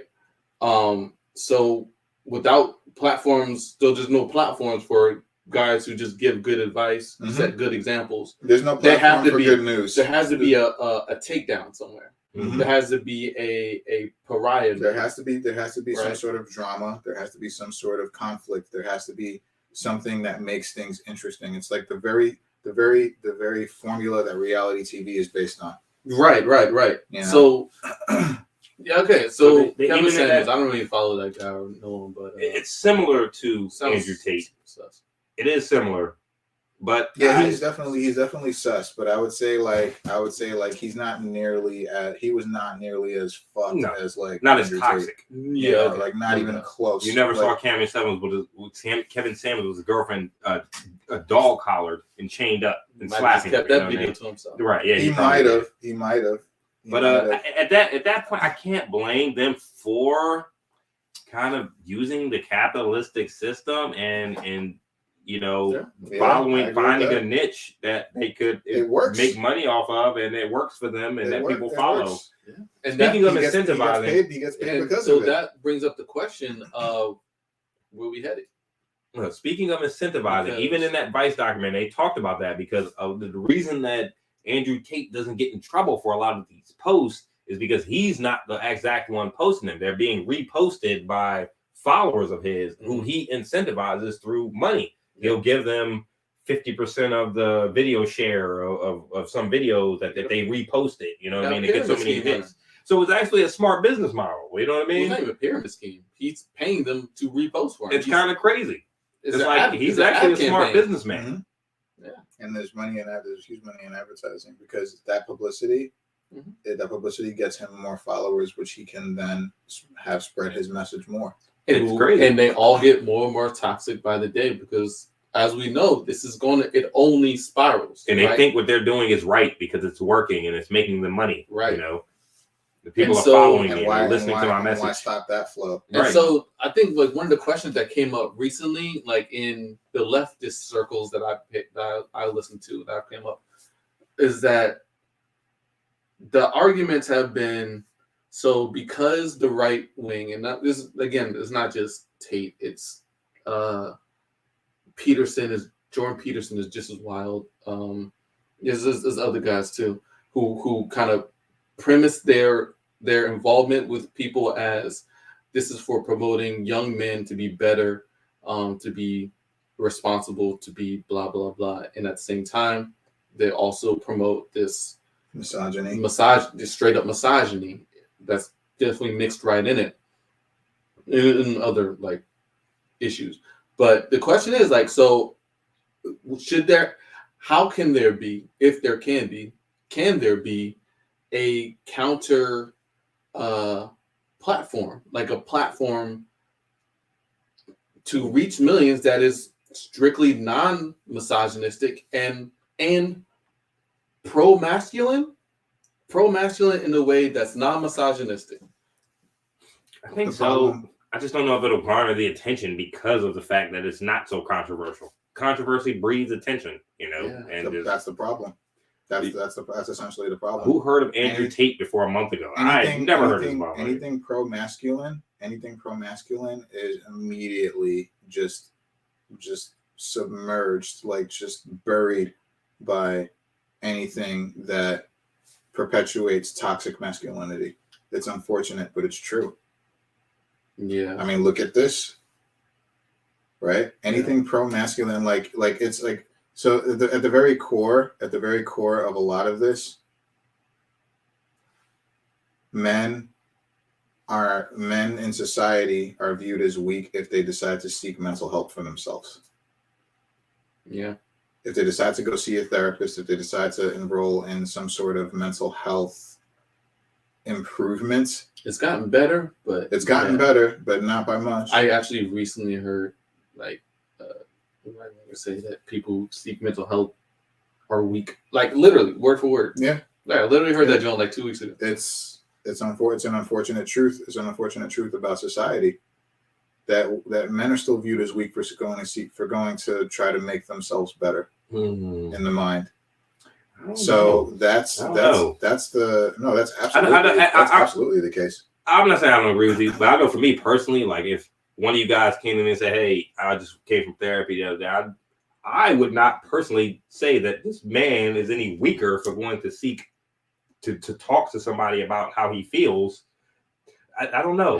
I guess society is different than the individual person, right? But that's you. Yeah, I mean, would you think somebody is weaker for going to talk about their problems? I mean, there are people who do. There are a lot of people who do. Yeah, I don't disagree with you. It's unfortunate. It's unfortunate that I think also at the core of a lot of this is that a lot of people do not know how to think for themselves. Yeah, they need to be told. We need to be told what to do by whoever or whoever. Mm-hmm. We need to be told how to think. We need to be told how to feel about something. We need to be told how to think about something. We need to be told how to react to something if we need to react at all to something. Which is the crux of this whole thing, right? That is what it is right there. Yeah. There's a lot of very impressionable men at impressionable ages, impressionable boys and men at these ages, at that real murky, and we all know this murky middle ground of like 15 to like 28, where it's like, what the fuck are we doing? Flying through life like in your pants, and then you're focused on getting the girls. Yeah, and it's dangerous. But it's like they're these very impressionable ages where they're being told by this person who seems to have it all together, who seems to have all the money, who seems to have everything that you were told to strive towards, that we've been told to strive towards. He's got it all already, right? And he's telling you, you want to be like me? This is what you need to do. Plus, you need to beat women. You need to not respect them. Put them in their place. Put them, keep them in the kitchen. And it's just like, like. I'm not saying every one of those people need to grow up or need to just get through those years, but they need to learn. But they need to learn how to think for themselves, and it's a very unfortunate. I'm gonna say social media is holding society back from doing just that. It's literally regressing society. Oh yeah. You know what that mess reminded me of, that Vice documentary with Tate? It reminded me of the movie Fight Club. Seen Fight Club with Brad Pitt and all that? Because remember, he made the guys fight, and there was one guy that didn't want to do it, and they interviewed him on Vice, and he was just saying that he was scared and all that, and it just made me think of Fight Club. And I guess there would be an audience for that, right? Like trying to show your Absolutely. masculinity on a visceral, physical level. And here's the thing: I'm not even against that 100%. What I am against is him having them unprepared run into a situation like that. Right. But martial arts, fighting in the ring, is a great way to develop one's outlet, discipline and self-confidence. Yes, not knowing how to manage yourself, knowing how to handle yourself if a situation like that presented itself. Yes, not knowing what you're doing is a huge part of what's it? Fear for a lot of men, right? Overcoming fear. If you don't know what to do in an intense situation like that, people they'll do anything to avoid it, right? And they can do some bad things to manipulate, right? I bet you the guy that refused to fight on that Vice documentary was probably exiled from that group or kicked out. You know what I mean? Because that just shows that you're not willing to do what it takes to. Considering what happened days later, it's probably for the best. Yeah. Yeah, I don't know. I didn't finish the documentary. What did they talk about? What happened to that guy specifically? He's in lockup in Romania right now. The guy? No, tape. Oh, okay. Yeah, right. Do you see it? Yeah, because they arrested him. Watch the documentary. Yeah. Did you see the magician? I didn't see the whole thing. Okay, you didn't see the hypnotist? I'm gonna watch the rest. It's a whole thing. Oh, speaking of hypnotists, so we should probably wrap this one up soon, man. But I'm gonna throw out this last part, man. So pickup artist stuff, right?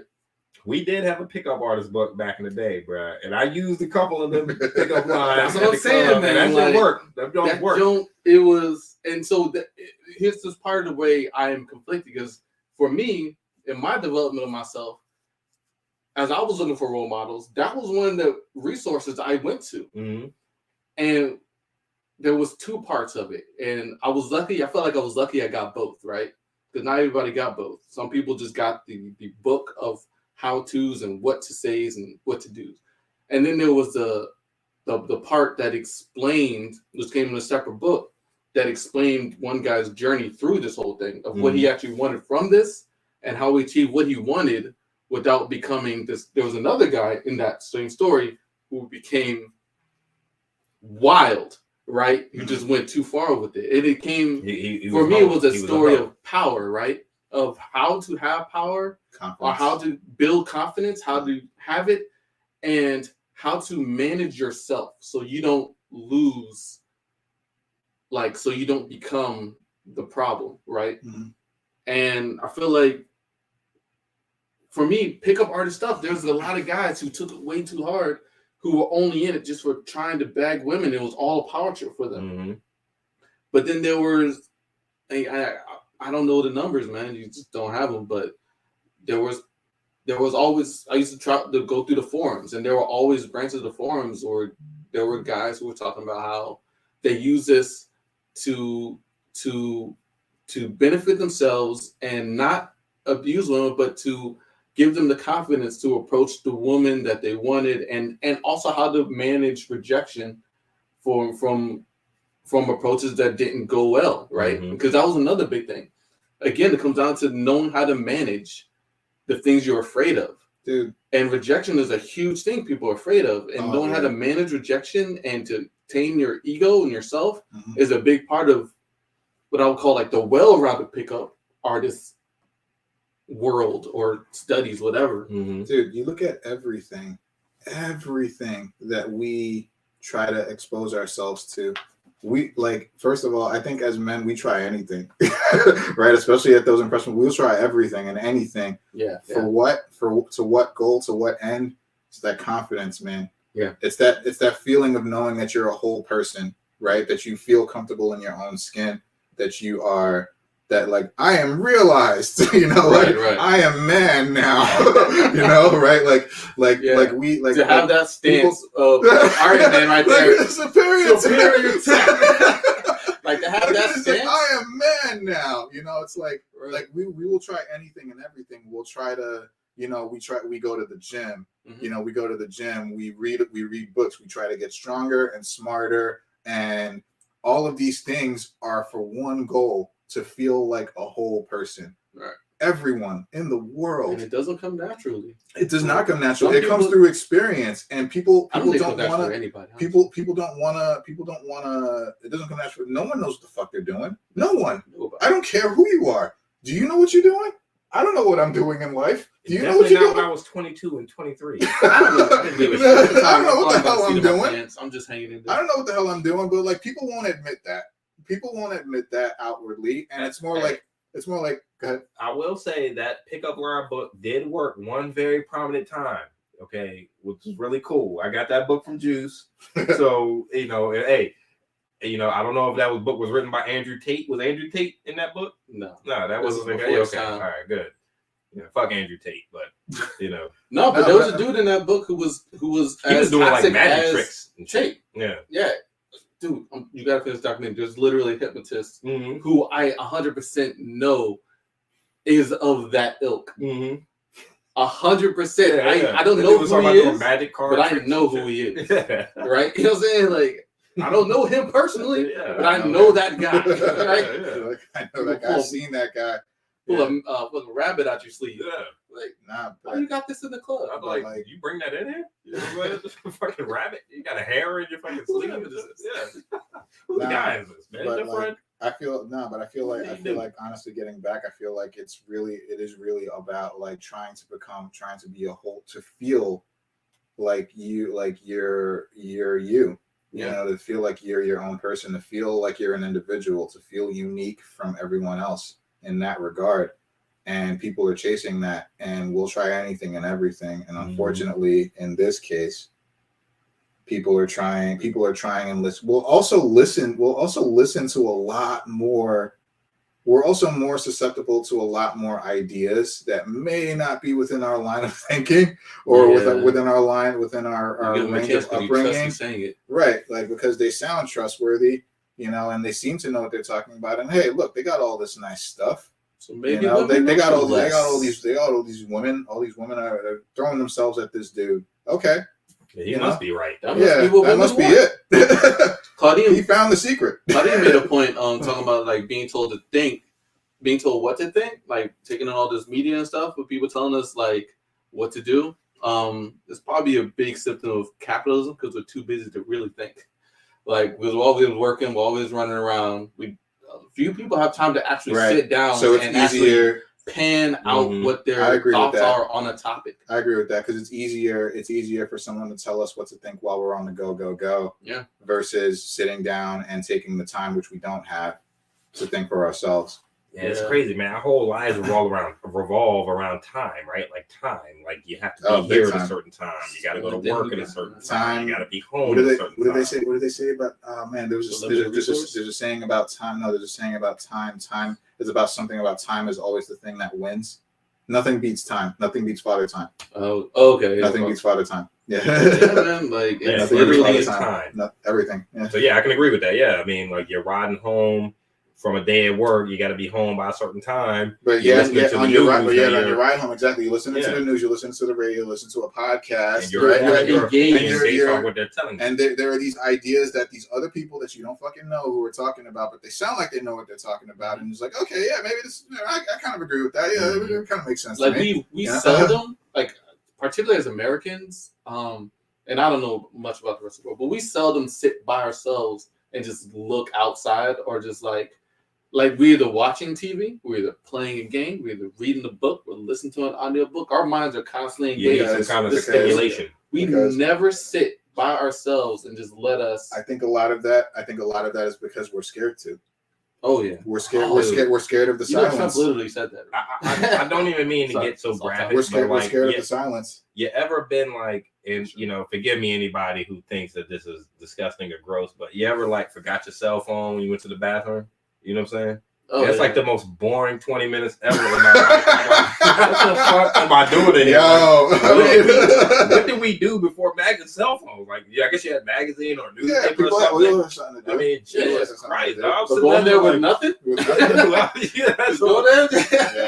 Just sit there, man. I'm like, dude, this is the most boring 20 minutes I've ever had. But it's probably the most important. It probably is, yeah. Because we didn't always have cell phones. Why do we think, here, so it's out there, why do you think showers are so amazing? Mm-hmm. Why do you think you always have the best ideas? You do feel good because you're in the silence. Paper. Yeah, you can't bring nothing, bring and then no you can't book, bring electronics. No cell phone. It's just you, and you feel good because you got the water hitting you. You feel and relaxed. Your chemicals are percolating. Shower thoughts. Percolating. Shower thoughts. Yeah, shower thoughts, man. They're the best thoughts, man. Yeah, they are. And then they're gone. They're like dreams. They're gone as soon as you leave. As soon as there's a shower You shuts literally off. have to have a sheet of paper outside the bathroom. They're like dreams. They're like, oh shit, I had this idea in a dream. But get then, out the shower and I go right as soon to as you wake up, it's over. And then, because you got a shower, like, I don't have a shower, but you got to leave sitting right there. You know what I'm saying? Yeah, what's going on, man? Okay, come on. The kid here, you know what I'm saying? The wife over here. Yeah. You got to get ready for work. I've been there. All right, let's go. I've been there. And then it's gone. It's gone. But yeah, man. Just anyway, that's just something I wanted to bring up. See what you guys thought about it. I think that's a much larger discussion. Like, go ahead. I'm sorry. Who do we blame for Trump? These ideas, right? You know, I heard something on the ride over here talking about Trump. So Biden's going to be 83 this next election, right? 84 or something like that. What? I think he's trying to run again. Trump is going to be 70, mid 70s. So it's like, I think he's the guy on the radio, WTOP was like, yeah, he thinks that voters are going to be worried because you have these two old men. Only 3 years older than Trump. We have these two old men running for office. Where does the newer generation, the younger ideas, the more fresh ideas come into play? Where like, are people going to be willing to vote for these two old men with old ideals? You know what I mean? And it's like, I think that is a good question. Like, they're being propped up by the system. 2023. You know this. You can't have these dinosaurs running for. I mean, because their frame of mind it's stuck in a certain area where you have to be progressive. Are these guys progressive enough to run? I think if Donald Trump runs, he's got a good shot at winning, bro. Unless somebody I think he might against have him at one point, but I don't think so now. Mm-hmm. I don't know. It's an interesting question. Just talking about Trump though. Yeah. Sorry. So for the influence that Andrew Tate has, just to wrap up Andrew Tate, okay, who's more to blame? Is it the men who are being influenced by Andrew Tate, but not being mentally strong enough, capable enough to decide for themselves what they want and how they want to go about it and how they perceive women in society, right? Or is it Andrew Tate for spreading the message? Who's more to blame? Is it Andrew Tate for spreading the message or the people who follow him for following the message? I don't think it's that simple. I don't think it's that simple to place blame on someone. On one side, you have one person who is just trying to deliver his message, his way of thinking. Because like you said, there's people decide to listen to him or they don't decide to listen to him. There's some things that he says that people should agree with. You know, taking care of yourself, being confident, grooming. Of course, but that falls in the line of common sense, right? But like at the same time, cut your fingernail. Common sense is not common. Yeah. We know this. Common sense is not common. We know this, but that falls in the line of common sense. But he's deciding to try to do him, and this is the way he wants to do him. And I don't condone this, but you don't blame somebody for trying to go out and do whatever the fuck they want to do. And I'm not gonna. You're not necessarily blaming the millions of men who decided all of a sudden come together and agree that what he's saying is the only way, right? Like that is up to so many. That is up to so many different lines of thinking and individuals, and it's just. I don't think it's like you can blame one side versus the other side. It's not like he's influencing the whole world. It's just like this is what's happening. It's just like this. You have to look at it as this is what's happening, and unfortunately, the result is overly negative. Of the message that he is spreading and that these millions of men are deciding to listen to and follow. Would they say he has like over 111 million views or something on social media platforms or something like that? It's crazy, man. Insane hundreds of millions of people viewing this guy. All that money just flowing in and just gives them more incentive. Here, let me say this though. I also wouldn't blame those two, but if I could change something, I would change stuff. Yeah, I would change the algorithms, man. Like I would change. I don't know how it works, but I feel like there's definitely something that skews eyeballs towards toxicity, like toxic things. Yeah, I feel like that 24 news hour cycle. Maybe it's capitalism. Maybe because we always know sex sells and train wreck sells, right? Information sells too. Huh? Information sells too. Information sells too, and maybe it's those like this is the mix of those three things: the toxicity, the sex or potential of it, and just the information of how to go about making more money or getting how fast we get it, how fast we get the information, how we use the information. The incentives need to be changed, right? If we can find a way to change incentives to, instead of money, we make it a more holistic lifestyle, a better lifestyle. But that would have to change this. That would be a change in society, because society, we live in a capitalist society. That would change a cognitive way of thinking, like as a whole. And a systemic way, though, also, because our society is based on, if you have less money, you live a better life. You're not. It's like not really there's not a whole lot of ways out of it unless your family has money already. The value of your humanity goes down societally if the less money, the more you're worth monetarily, the more, I guess, positive you are for society. If we had another way to view our value in this world, aside from either material possessions or what we can make, or what we can generate, another way to value humanity. And this, at this point, this is like pipe dreams, right? Mm-hmm. But I feel like if there was a way to change that, like that would very much help in instances like this. But again, that's capitalism. It's capitalism, man. Mm-hmm. That's what we value, man. Your personal, and we've been told our entire lives is it's the measured only thing that matters. The amount of how big your bank account is. Yeah. Like the whole idea of get money first and women will follow, mm-hmm. right? It's that whole idea that you're not worth anything without that money.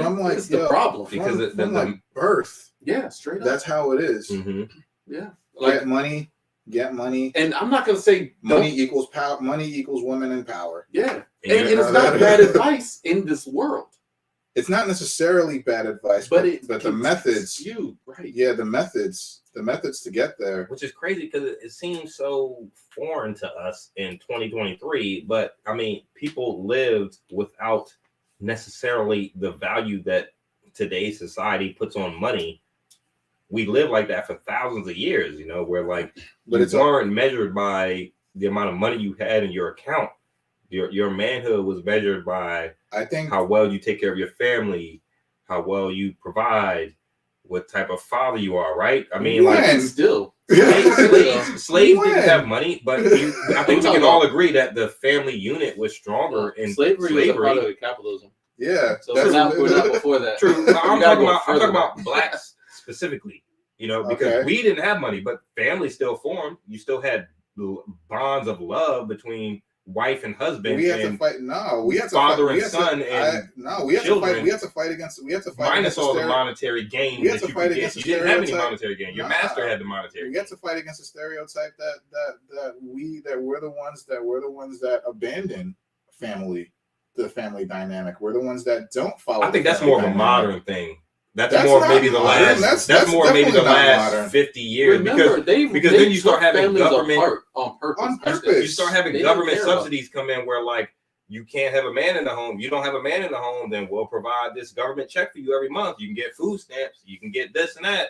You can get these government benefits, but you can't have a man in there. But what about I think a lot of that. I think a lot of that's modern. What about the war? What about the war on drugs? That wasn't always like that. That's modern. That's like 90. I'm talking about the last maybe 50, 60, 70 years, right? I don't know. I'm only 38. Okay. So I don't know what happened then, but from what I can gather, right? When you didn't have a lot of money, but you still formed these strong family bonds between husband and wife, that gave you children and formed the family, the traditional family. How were you able to do that without that money incentive? The man can't bring money into the home, but what does the man provide to the house? What does the mother provide? They had their roles, and they made it work like that for hundreds of years, even going back before slavery, back to the early societies, back to Kemet and I don't. It's not. I think so. I think that's family more on dynamic. I think that's more on a personal. I'm sorry. You go ahead. Go ahead. I was gonna say the nuclear family is a very modern construction. That's really, really, really a fabrication of American society. Mm-hmm. Capitalism. They want you working. They want to take care of the kids. put the grandparents in the nursing home or get out the way. Right. And so you can get asked to work. Cycle. Right. And get back in the cycle, get your kids in school so they can go back and work in the cycle too. Yeah. Like it's very, I'm talking about like maybe 100 years at this point. It's new. Right. Anyway, go on. I tell you, I think we're all saying the same thing, but like, it's just people used to live. So, like family groups, tribes, like tribes weren't a tribe was this family of 5 or 4, this family of 5 or 4, and y'all lived in the same neighborhood. Right. That wasn't a tribe. Tribes were everybody was together and everybody was everybody's children. And was that your woman? It's also his woman.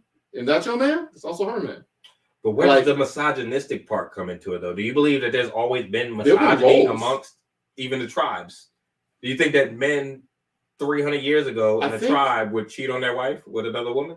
Yeah. Well, define wife.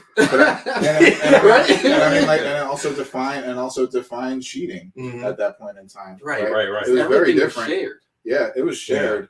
And this is where we're talking like good. Thousands of years. Yeah, it was all good. Yeah. Right. It was all good at that point in time. I think the thing I'm trying to say is like the family dynamic existed before the monetary incentive, right? Which is your measurement as a man was how much money you bring into the relationship. And I think like it would suit us all better to get back to that. But like you said, that's a pipe dream. We live in a modern society, American 2023 capitalistic society where money is everything. You have to have money because you can't survive you can't eat. You can't warm yourself. You know what I mean? You can't clothe yourself. You can't bathe without money. You know what I mean? Money is at the root of everything. And I think that's what Andrew Tate is. Maybe that's part of his message is that money is everything. Yeah. Do what you have to do for money. The women will come. The power will come. The respect. Everything is about money. Money, power, respect. What you feeling like? Money, power, respect. Literally. Life. That's crazy, man. Now, Andrew Tate is wrong. He's crazy. No, he's definitely crazy. Wrong. Yeah, this dude is, dude, you had your girlfriend dog collar beating her ass on a video. I don't agree with his ass. Like, come on. That dude. Like, also, right there, I'm dropping off. I'm like, okay, this dude's crazy. But also talking about walking around the house with a sword is crazy. Yeah, because to me, that's nothing to do with manhood. It's slapping your girlfriend. That's just control. Yeah, that's exactly. But that's the thing, man. Anyway, I don't know. We can spiral down the zone all day. Toxicity. But we still got another topic to cover. All right, so so that's it for Andrew Tate, man. I guess we're gonna go to Wait, I got one more thing, Claudine. Wait. Claudine said the mentality of women being home and men working is also very white. That's true. Other minorities didn't have those clear roles. Both were bringing in money because they were subjugated. That is actually a good point. We're talking about like the family dynamics of Black people back in the day. Like the women had to work. They weren't the homemakers that you would think. They had to work. They were housemaids, nurses, nurses. They were women who had to take care of the rich people's families. And this isn't even during slavery, right? This is even after slavery. It was never really a situation where the women in Black communities were not working. Because where was the man going to make enough money? Where was the man going to work to make enough money to support an entire family? I'm trying to think. I think that's correct. Like women were either working if they could even get jobs, but when they were working as maids, cleaning, all kinds of like lower level jobs, right? That women had to work. I think there's always been there's been a role for women and men in society. And I think the traditional roles have been kind of mixed up maybe in the last 50 years to where maybe that's why Andrew Tate gets a lot of following, because men are feeling emasculated, not feeling as important within the home.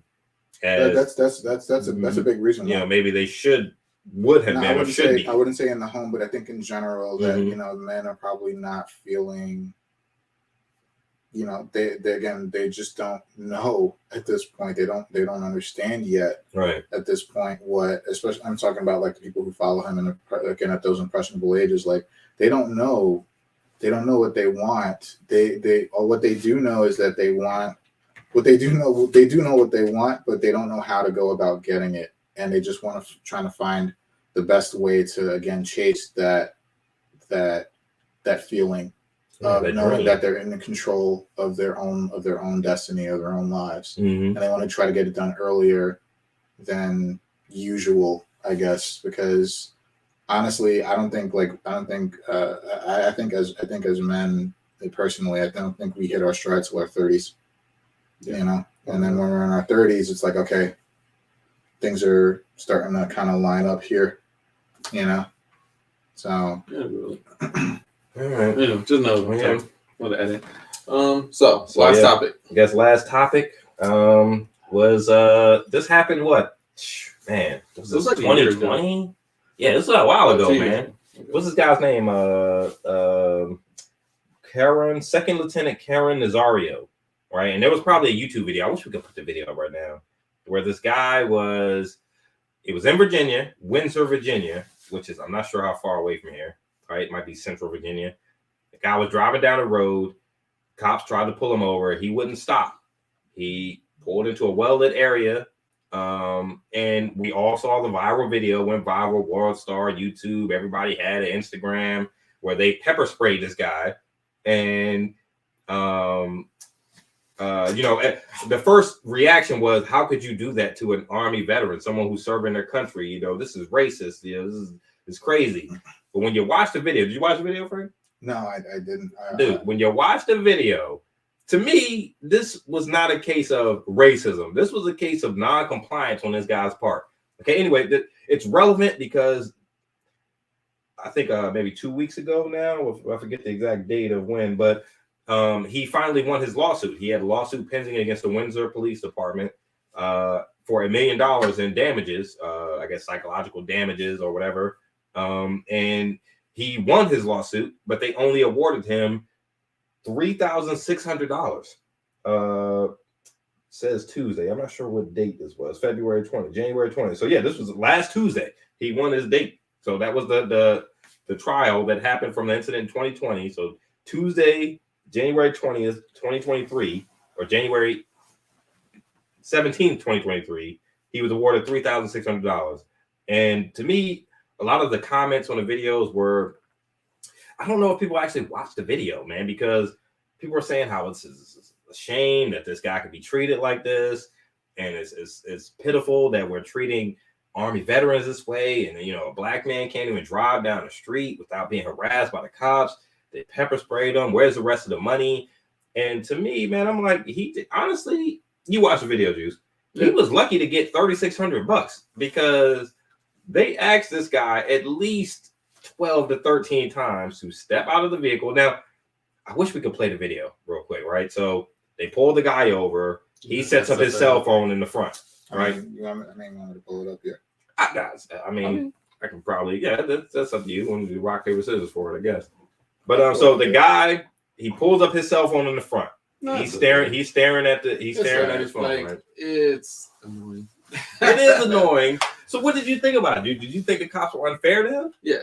100%. I didn't think they were unfair to him. I thought it was a simple it comes down to like, get out the car, bro. So I get you. I go what you're saying. Like maybe you should listen to the police sometimes. Yeah. Sometimes. Yeah. I think sometimes if they give you a lawful order, you should probably listen to the police. Which they did.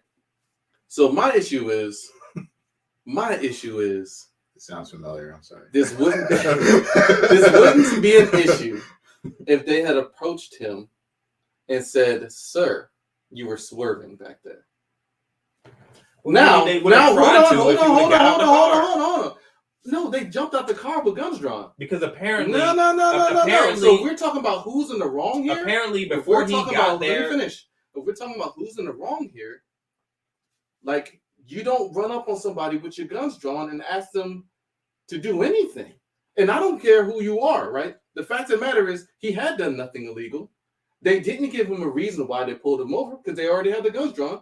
There was nobody looking for him. There was no warrant for him. There was no reason for them to approach him in that manner. So by those primary points, Now, if they're pulled their guns, and the only reason maybe he should have gotten out of the car is by threat of losing his life by them murdering him. That's the only reason. There's no reason for them to. There was no approach. There was no basis for them to treat him like this. He's an American citizen. He just came from overseas. He has rights. He literally has rights. And I don't care if they yelled from 20 feet away, "Get out of the car, or you're gonna ride the lightning." So apparently, like, excuse me, but who the fuck are you? He did say that. He's like, "I'm sorry." Was it? Like, excuse me, apparently, who are you? And is that a lawful order? And how? Apparently, before the cops started recording on their video cameras and he started recording on his cell phone, he claims that he wanted to get to a well-lit area. So apparently the cops had lit up their lights and were following him for some miles before he actually stopped. He didn't stop when they actually got behind him. That wasn't the initial interaction between them. Arguably, they cut on their lights and he continued to go. So by the time the cops got to where they were going and he pulled over, they were already irritated. They thought he had something to hide. My bad. I can't pull it up because that was my that's my I just wanted you to have some kind of reference. I wanted to get your fresh, so unbiased you're saying opinion. that they were in a bad mood and that's why he could have gotten shot. Yes. Yes. Now, I will agree with him on one thing, because there was a part of the video where he said he was scared to get out of the car because they had their guns on them. Now, I feel him on that. I would have been scared too. Okay, but dude, you are in the military. You're a veteran. How long does the article say? How long he's been in the military? I'm not even sure. But you know that there has to be order to the chaos, right? So you know there's a hierarchy as far as soldiers, police officers, people telling you what to do, compliance. What is a hierarchy? Compliance, right? Now, when they get out the car and they have their guns, and you know they're irritated, right? You saw that dude's face in the beginning. He didn't look like he had a worry in the world. This is why I want Frank's unbiased opinion on it. I want Frank to see what this guy. That guy looked like he didn't even care they had guns on him. Get out the car. 1. Get out the car. 2. Get out the car. 3. All the way up to 12, 13 times. And you refuse to comply and do what they asked you to do. Now you're suing them because they ran up on you and pepper sprayed you. Which one of those was a public servant? What do you mean? Which one of the two? The cops or him? The cops were the public servants. Oh, so were they serving? So at that moment, he's a citizen. We don't know you're in the army. We don't know. Just because you have on an army shirt, we don't know you. What citizens have? How about this? What citizens have? How about this? Rights. You get out the car. Well, unless you're being lawfully detained, which he was, because the cops had to be lawfully detained, what the cops deemed you have to be told why. Yeah, I get it. Did they tell him why? Why is because I asked you to. Why is because I asked you to. That's why. There's a thing called compliance, bro. Okay, I'm sorry, Juice. I'm sorry. You would have got that. I know what compliance is. That ain't reason. So it's starting with them immediately coming out of the car with the guns. So that's when they started recording and when he started recording. Is that the video I sent to the group? Yeah. Okay, yeah, because there should be like multiple angles. So you have an angle from because the guy started recording too. Yeah, they come up later. So the guy started recording. One body cam footage started recording. The other guy's body cam footage started recording. So they asked him at least 13 times to step out of the vehicle, and you're being obstructive to them. Is this the different view you're talking about? Yeah. So that's his face. Now look at his face. You tell me if that's a person that cares about what's going on. He's chewing gum. He's what's going on? What is this? He doesn't look worried. He doesn't look like he's a threat to me. Keep your heads out the window. Okay, hold on, guys. Wait, let's talk about this. I wouldn't say he necessarily doesn't care, but I think he's just very. He looks very sure. He's very sure. No, he's very sure in his rights. Yeah. So look at this. He's asking them to tell him what happened. I will explain to you what's going on after you get out the vehicle, bro. No, they need to explain first. I am giving you a lawful order. Once I deem that there's a reason for me to detain you, you don't get to decide what's right for me to detain you. Now I'm deciding. I am the cop. I am the police officer. In the end, so I'm deciding that I am going to detain you. Was he right? Was the cop right in the end? Yes. When he got fired, they lost. He got fired, and he lost because of the public scrutiny of that. And he got fired. The dude was suing him for $1 million. He got $2,685, dog. Who lost? Sounds like a win to me. Yeah, okay, all right. Well, fine. Technically, it's a win. All right. He got fired. He probably spent that more. He probably spent more on lawyers than he got awarded. and he That's lost because of the public case. scrutiny. That's because of the public scrutiny, okay? Fuck, why? No, Maybe to me, there there was nothing wrong. There was Maybe nothing because he was unlawful about wrong. what that Hey, cop the did. public don't hire or fire police. The chief does. Now look, how many times I had to ask him to get out the car? 8, 9? Get out the car. They're not telling him what he did It wrong. doesn't matter. I am a police officer and matter. I'm giving you a lawful order. You get out the car. That's part of the process. If a cop comes in, if I leave out of here right now and I'm getting in my car and the cop says, "Hey man, come here, let me talk to you for a minute." No, you don't get to talk to me for a minute. No, I want you to come over here and I'm going to talk to you for a minute. No, you don't get to talk to me for a minute. Here's what you do. Now, who's in the right or wrong? No, you ask him why. That's fine. The cop can say, because I want to talk to you. Come here. I'm That's staying not right here. the reason. Now, that would be illegal detainment. If the guy, if he gets to, then that's probably why he got awarded that $2,000, right? Because it was illegal. Yes. Probably why he got awarded that $2,000. Why didn't he get fired? He didn't get the millions. He got fired because of the public scrutiny that came in. He didn't get fired because he was in the wrong. Did he lose the case? That guy. Did he successfully sue? Let's use some common sense, bro. You were in the military. Okay, this is not me. This is not a civilian. Guess where he's not not in the military, right bro. You know the order that this thing goes in. Where is he not in this video? Where is he not? What do you mean? He's not in the military right now. He's on the street. He's at a gas station. Now, if you would have just got out the car, if you'd have just got out the car, let them handcuff you, whatever, explain to them what's going on. Hey, man, you were swerving back there. You ran a red light, whatever it is. They probably would have let this guy go with a warning because they ended up letting him go at the end of the day anyway. They let him go at the end of all this. So they would have let you go without being pepper sprayed if you weren't so combative. They let him go because they had no reason to detain him? There was no, it doesn't, see, we're getting into the minutia of why they detained him. The point is they were detaining him. The minutia of rights. So you're getting into the minutia all we got in this world. If they have the right to detain him. The point is they were detaining him. It doesn't matter what the rights at that moment in time, they were detaining you. Now your rights don't matter because I got a gun on you, bro. So your rights. Ask George Floyd and anybody else who's gotten shot by the cop unlawfully if their rights mattered in that moment. Can I ask at the end of the day, what did he do? This guy? Yeah, what did he do? So apparently, because I read an article before this, because the video starts right when he had pulled them over, right? Right. So apparently he was swerving or he had ran a red light and they were suspicious of him. So they cut the lights on and they went to follow him. But he said he didn't want to pull over until he was in a well-lit area. So it was like 2 or 3 miles that he kept going with their lights flashing. So that's why at the beginning of the video, they got out the car so irritated because he had taken him. It wasn't like he was speeding, running away. It wasn't on a chase. But he didn't stop. If a cop comes behind you and cuts on the lights, are you going to stop or are you going to go for 5 more miles? Depends on where I'm at. I'm going to stop. Because I'm gonna be like, yo, what does this guy want? What's going on? You know what I mean? Sounds like I didn't break the law. Sounds like you versus your rights. I didn't break the law. So if you didn't break any laws, comply with what they're asking you to do.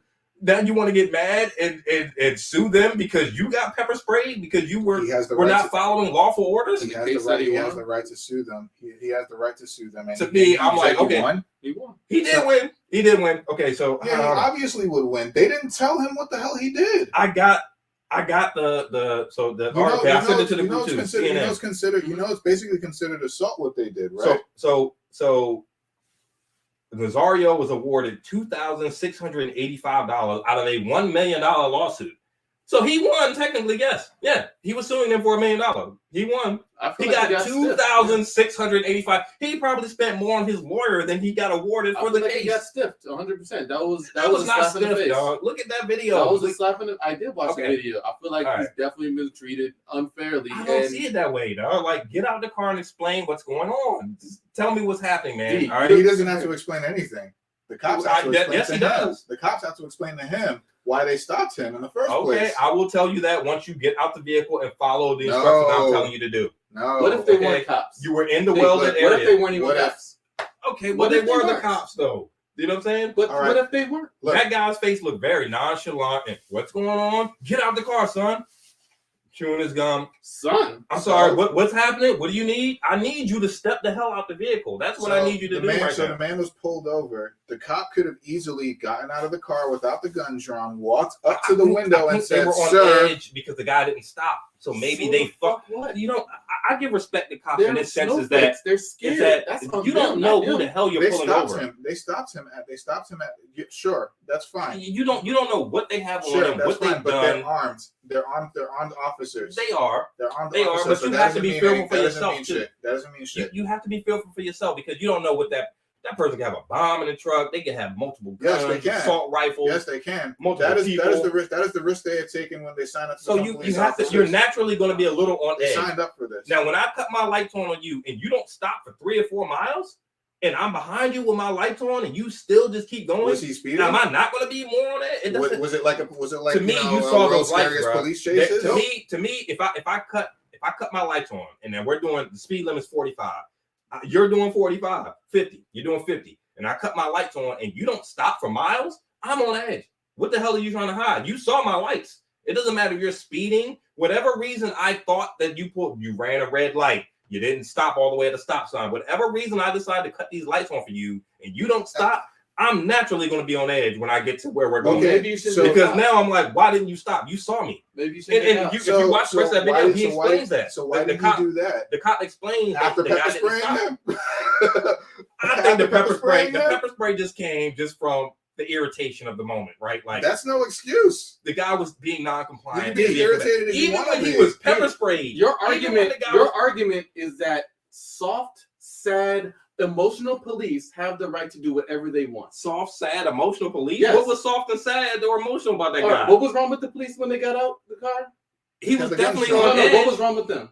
He was on edge because the guy didn't stop. Oh, so they were like in a hyped up emotional state. That doesn't give them an excuse. They're human beings. That's not an excuse. Don't assault anybody. Stop it. They're human beings, okay? If I cut my lights on you and you don't stop for 4 miles, I'm on edge. Hey, why didn't you stop? How about this? But the person on edge. Now, I don't know if you didn't stop. No, let me finish. A person on edge approaches a car carefully and says, "Sir, license and registration." And even if they from the side, they don't draw their guns. You know what cops 20 feet away. You know what cops that come up to the car and say license and registration. You know what they do?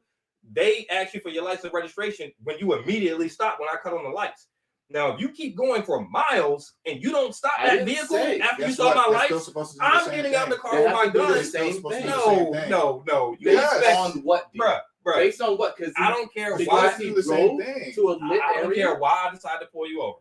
The fact of the matter is, I decided to pull you over. You would be fired like this cop. He's fired because of the public scrutiny. He's fired because he didn't do his job. No, because if he didn't do his job, that lawsuit would have been a lot more than $2,685, bro. Guaranteed. You don't know his job. Guaranteed, bro. He got fired. It wasn't because of the public scrutiny. It was dude. Stop it. Because when I first saw that video, they said.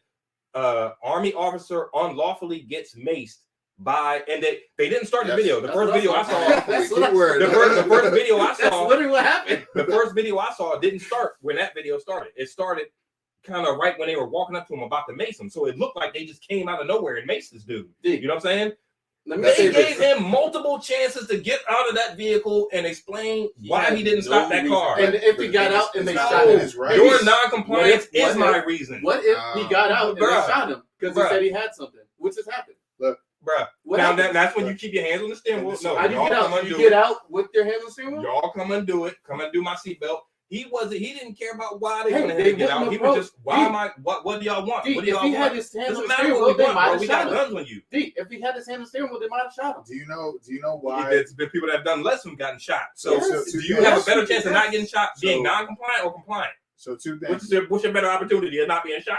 You're talking about a black man? Might as well talking about a black man, it's even. Yeah. It's even. You might know this. You might as well invoke your rights. You might as well, if you might die anyway. Listen. Okay. At least you might be able to get a lawsuit. I don't know any police officer. It's a dangerous job that will get out of that car and not be on edge after that guy did not stop his vehicle for miles. Bro. How many cops? Because at that point, he's like, I ain't got no. This dude ain't gonna leave, man. You a narc? Yo, as soon as he walks into the car, I'm gonna shoot him. Listen, you a narc? It doesn't matter, dude. It don't matter. They gave you before he got maced. Now he sued them because they maced him and all that stuff. Unlawfully. Before he got maced, even after he got maced, he was still non-compliant. Get out of the car, get on your knees. Well, I have my hands up. I'm gonna get up. I have my hands up. Okay, motherfucker, you're maced already. Get out the car and get on your knees. So they continue to do illegal. You were still being combative even after you got maced in the face. They could have shot you. The only issue here is that you would be willing to roll over quickly. I think that's the only issue here. We're talking about the police. There is no roll over. There is, bruh. We're talking about. You have rights. So you're telling me? Does he have rights? So you got out of the car. Does he have rights? You would have gotten out of the car. Does he have rights? He does, but you would have gotten know his rights. You individually, you would have gotten out of the car. You can't talk for me, Frank. You would have gotten out of the car. You know for sure. Yes. He would have gotten out of the car because I'm a law-abiding citizen who has nothing. You get out the car and y'all.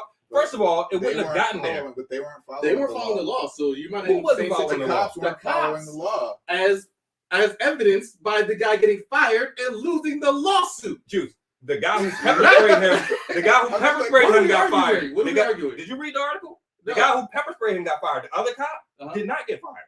The other cop. So there was two cops there. The cop who pepper sprayed him got fired. The other cop is not. Because he didn't do anything wrong. Because the cop who pepper sprayed him assaulted him. No. It was illegal. He was assaulted him. So y'all are telling me that if the guy decided not to get out of the car and decided, no, I'm not getting out of the car and just drove off, he was within his rights? Or was he being lawfully detained in that moment by a police officer? They have to tell him. There's something called public pressure. And they fired that cop because of public pressure.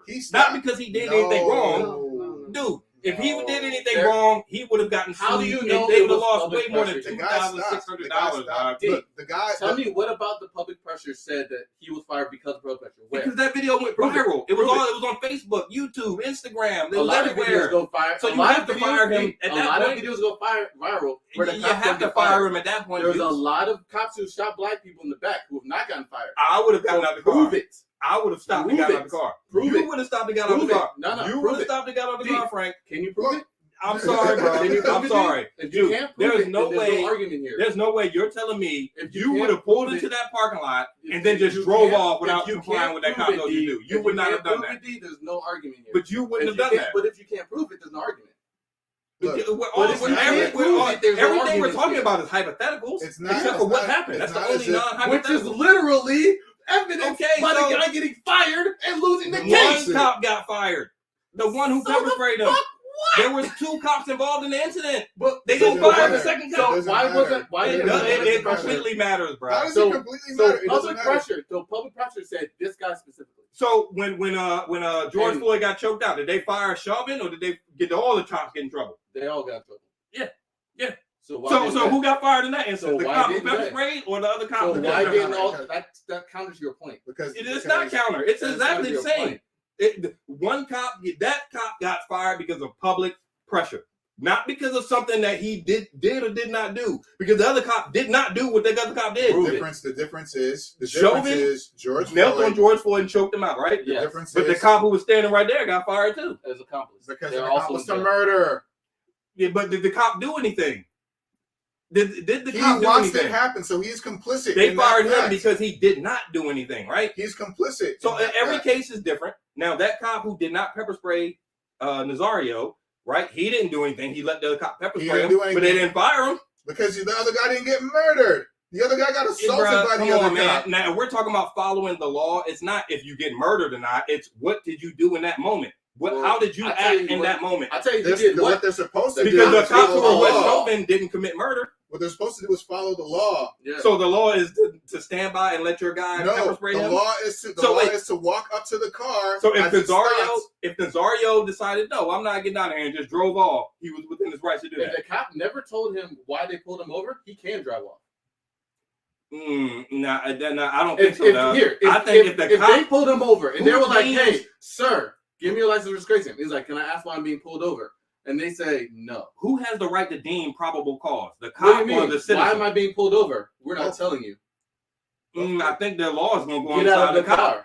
The cop has a reason to pull you over and detain you. Have to tell you. They have to tell you. Yeah, I get it. I will tell you once you comply with this order. No, there's no preference to that. I don't think so, dog. Like to me, it's the question. To me, I'm sorry. And the answer. This guy was at fault. What are Miranda rights? There's no detainment first. Do Miranda rights? What are Miranda rights? Actually, I don't think they use. He wasn't under arrest. He was being detained. You have to read Miranda rights when you're being arrested, not detained. They put handcuffs on and arrested him. You can be handcuffed and not be arrested. Okay, you're arrested is when you have to read the Miranda rights. I'm taking you down to the precinct where you're going through processing. Handcuffs on them. Detainment, I can handcuff you and detain you, sit in the back of the car, and I'll be with you in a few minutes when we discuss what's going on. That's detainment. Now that could have happened in Cesario, but he was so combative in his mind. I think it's safe to say we can all like use a brush up on our rights, man. Like I definitely can. I can definitely use a brush up on like what is legal and not legal, and maybe we should do a cast about that.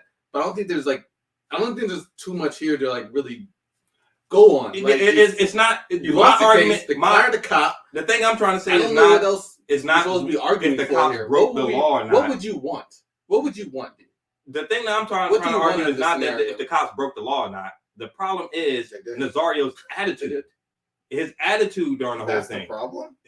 That's the issue. That's where this whole thing stems. That's where the lawsuit stems from. That's where the macing stems from. That's where the cops getting fired stems from. Because if Nazario had made up in his mind to step out the car, just step out the car and deal with this situation as a grown man, see what these cops need. Why are y'all pulling me over? I think the cops, as a grown man, tell him why they pulled him over. Why are y'all pulling me over? But they were too emotional to act like grown men. Exactly. Dude, why can't you didn't stop the car for 5 miles until I cut my lights on 5 miles ago. You didn't stop. Okay. So at that point, yes, I'm on edge. Yes, I want you to get out the car and back towards me. Yes, I'm going to handcuff you. Because you could have stopped that car 5 miles back, and you decided not to. But you're excusing the cop's emotional state. The cop could have been having a bad day. Every cop is emotional, though. Every human is emotional. But the cop could have been having a bad day. The cop could have taken it out on this dude. He completely lost control. You have a higher standard for the guy being pulled over than you do for the cops. He actually you have a higher standard for the guy who's in the car having guns drawn him and remaining calm than you do for the cops who are pulling him over, is supposed to be in a position of authority and have guns drawn on him. Right. You have after that guy did not stop for them for miles before that. Why do you have a so don't skip that part, Juice. Don't skip that part. It doesn't matter. The guy didn't stop for miles. He didn't stop. I cut my lights on for miles. But he wasn't speeding. It doesn't matter. I know. See, now y'all are talking about what specifically did he do to break the law. It doesn't matter. He could have not stopped all the way at the stop sign.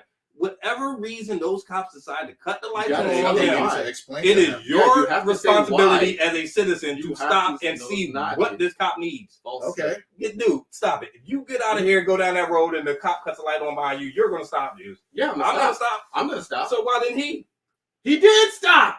And 5 miles later. Why the fuck you so if the cops get out on edge, like, yo, motherfucker, why didn't you stop when I first saw you, when I cut the lights on you? You can't blame that on the cop. Don't you think don't you think that's an overreaction? Yeah. No. Don't you think that's an overreaction? No. Why? The guy eventually that car. Why didn't you stop? The guy eventually stops. The guy eventually stops. 5 miles, 10 miles, 20 fucking miles. Who gives a shit? Right. He wasn't speeding. Right. He eventually stops. Because he realized the cop's not going to get off that. Why didn't the cop say, well, fucking finally, I'm going to walk up to you. I'll pull my gun out, but then I'm going to walk up to the window and say, sir. I don't blame those cops at all for that. Maybe you ask him why he didn't stop. Why didn't you stop? Why didn't you stop? You saw my lights on back there. Why didn't you stop? And he says, I want to drive into a well-lit area. And then the guy says, okay. Yeah, he does explain what he did wrong. In this case, did you watch the video? Exactly. He does explain all that after he got maced. He does explain all that. The cop tells him, hey, why didn't you stop back there? It didn't have to get to that point before the macing happened. The cop asked him all that before after the macing. It's the cop's responsibility to engage him in a conversation. See, now y'all are talking like, well, the cop should walk up to his window and ask him why he didn't stop. That's what he's supposed to do. He didn't stop for 5 miles. Like he's doing his job. Like he's doing his job. I'm on edge. Who's in that car with you? I don't know who's in there with you. You got guns in the car. Maybe. You got drugs in there. Why didn't you stop? It's you saw me 5 miles ago. So you saw me cut my lights on. What? It's that's America. Ridiculous. Everybody's got guns and drugs. To me, I'm sorry. To me, that's ridiculous, dog. To blame that and the cop getting out and being emotional and in an emotional state on the cop. Dude, no. First of all, that's already a dangerous job. You put your life on the line every day. There's a guy who didn't stop the car 6 miles ago. Now, all of a sudden, he pulls over randomly. They didn't know he was going to stop right then and there. Now he decides to pull over. Well, shit, why is he pulling over now? Because he saw me 2 miles ago. He saw me whenever I cut my lights on. Well, shit, let me get ready. Okay, hey, get out the car, bro. Get out the car. Why are you pulling me over? Why are we doing this? Well, no, follow instructions right now. Because if you'd have stopped immediately when I cut them lights on, then I would have walked up to your window and said, "Hey, man, I was pulling you over because you didn't stop it." I just shot you right there. Stop it. I get a shot. I shot you in the dark. Nobody would ever know what happened to you. The vast majority of people that get pulled over, I don't like you, and your car is too nice, and I'd have killed you, and we'd have rolled you into the woods. The vast majority of people that get pulled over are black, white, Asian, because whatever. we're not actually do not get shot. And they peel off not get the shot car, interacting with the cops. And they threw his dog out the back window. You're trying to say this as they were going to shoot him immediately. The vast majority, I've been pulled over before. I didn't get shot. The vast majority of interactions between police and civilians do not end up with somebody getting shot, whether you're black or white or whatever. Okay, so he didn't know what they needed him for. He didn't know why they needed to pull him over, right? But you decided on yourself to keep going. It would have been nice if he could have found out. The whole point I want to talk about this was maybe they could have told him. That would have been nice. Was that guy in the right? Yeah. Was that guy in the right? Not whether the cops were wrong, but would you two have reacted as far as Nazario did, right? If the cops cut the lights on at the corner right here, and would you keep going 3 or 4 miles and then pull over? He has the freedom to exercise his rights, whatever. Okay, now say the cops say you do pull over. Ain't got shit to do with me. Say you do pull over 3 miles up the road, right? You pull over, right? So the cops get out. They're irritated. They got their guns drawn. Get out the car. Would you have gotten out the car? The guns are drawn? Would you have gotten out the car? You're basing your entire argument on 4 miles. On logic and what you would have done. No, 4 miles. You're basing. So, okay, what if he just stopped? If he just stopped right when they cut the lights on? What if I don't think it would ever happen. What if he just stopped and the events played out in the exact same way? Then I think we would probably all know about it, right? Because he recorded it. They had body cam footage. Maybe not. Maybe if he stopped right then and there, it would have been in a dark area. And maybe he had a gun. You think he's the only black person to get pulled over in a dark area? He has a cell phone. They're like, he's got a gun. Dude, you think he's the only black person to get pulled over in a dark area? He has a cell phone. Guaranteed exactly what would have happened is what did happen. They would have walked up. They would have said, "Hey man, whatever we pulled you up for, this is the reason." They would saw his army fatigues. He'd have gave him his military ID. Hey, I'm a colonel in the army, lieutenant, whatever. They probably would have ended up letting him go. That's a big probably. But to that black guy, to that dude on the video, he decided upon himself that he was not going to comply with the orders that were being given by the cops, and he got maced. So now you're mad and you want to sue the police department because you got maced? I have to ask this question because, like, you got maced. To this question is the question we're always going to ask is, would the same thing have happened if he was a white guy? I'm sure there's just, I don't know statistics. I'm sure there's just as many white dudes that get pulled over and get maced. That's one thing I hate. When they talk about shit like black on black crime, why is there no term for white on white crime? As far as we know, whites are still the majority in this country. Go back. So let me finish. Hold on, you always say let me finish, right? Let me finish. So why is there no term for white on white? Whites are the majority in this country, right? So you would have to say by mathematics that more white people get pulled over, more white people get maced, more white people get shot by the police, more white people. Not if they don't get targeted. I see. I don't agree with that because white people break the law just like black people do. White people get caught with guns. White people get caught with drugs. White people get caught speeding. Right. So what happens after? You don't know how many white people got shot by the police last year. Right, but we focus on a few instances where black people unlawfully got shot. I'm sure there's white people that got unlawfully shot by the police. Right, but those incidents might not be as hyped up. All right, so I mean, to me, mathematically, white people get pulled over more and unlawfully shot by the cops. I thought he had a gun on his cell phone. Right, I'm sorry. I think that's true.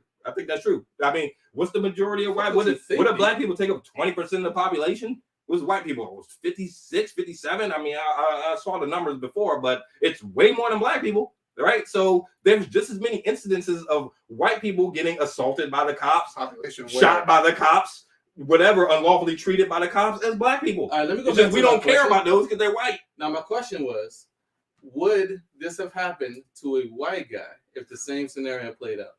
Possibly. Maybe. Yeah. Now, maybe. But probably not. Bro, stop it.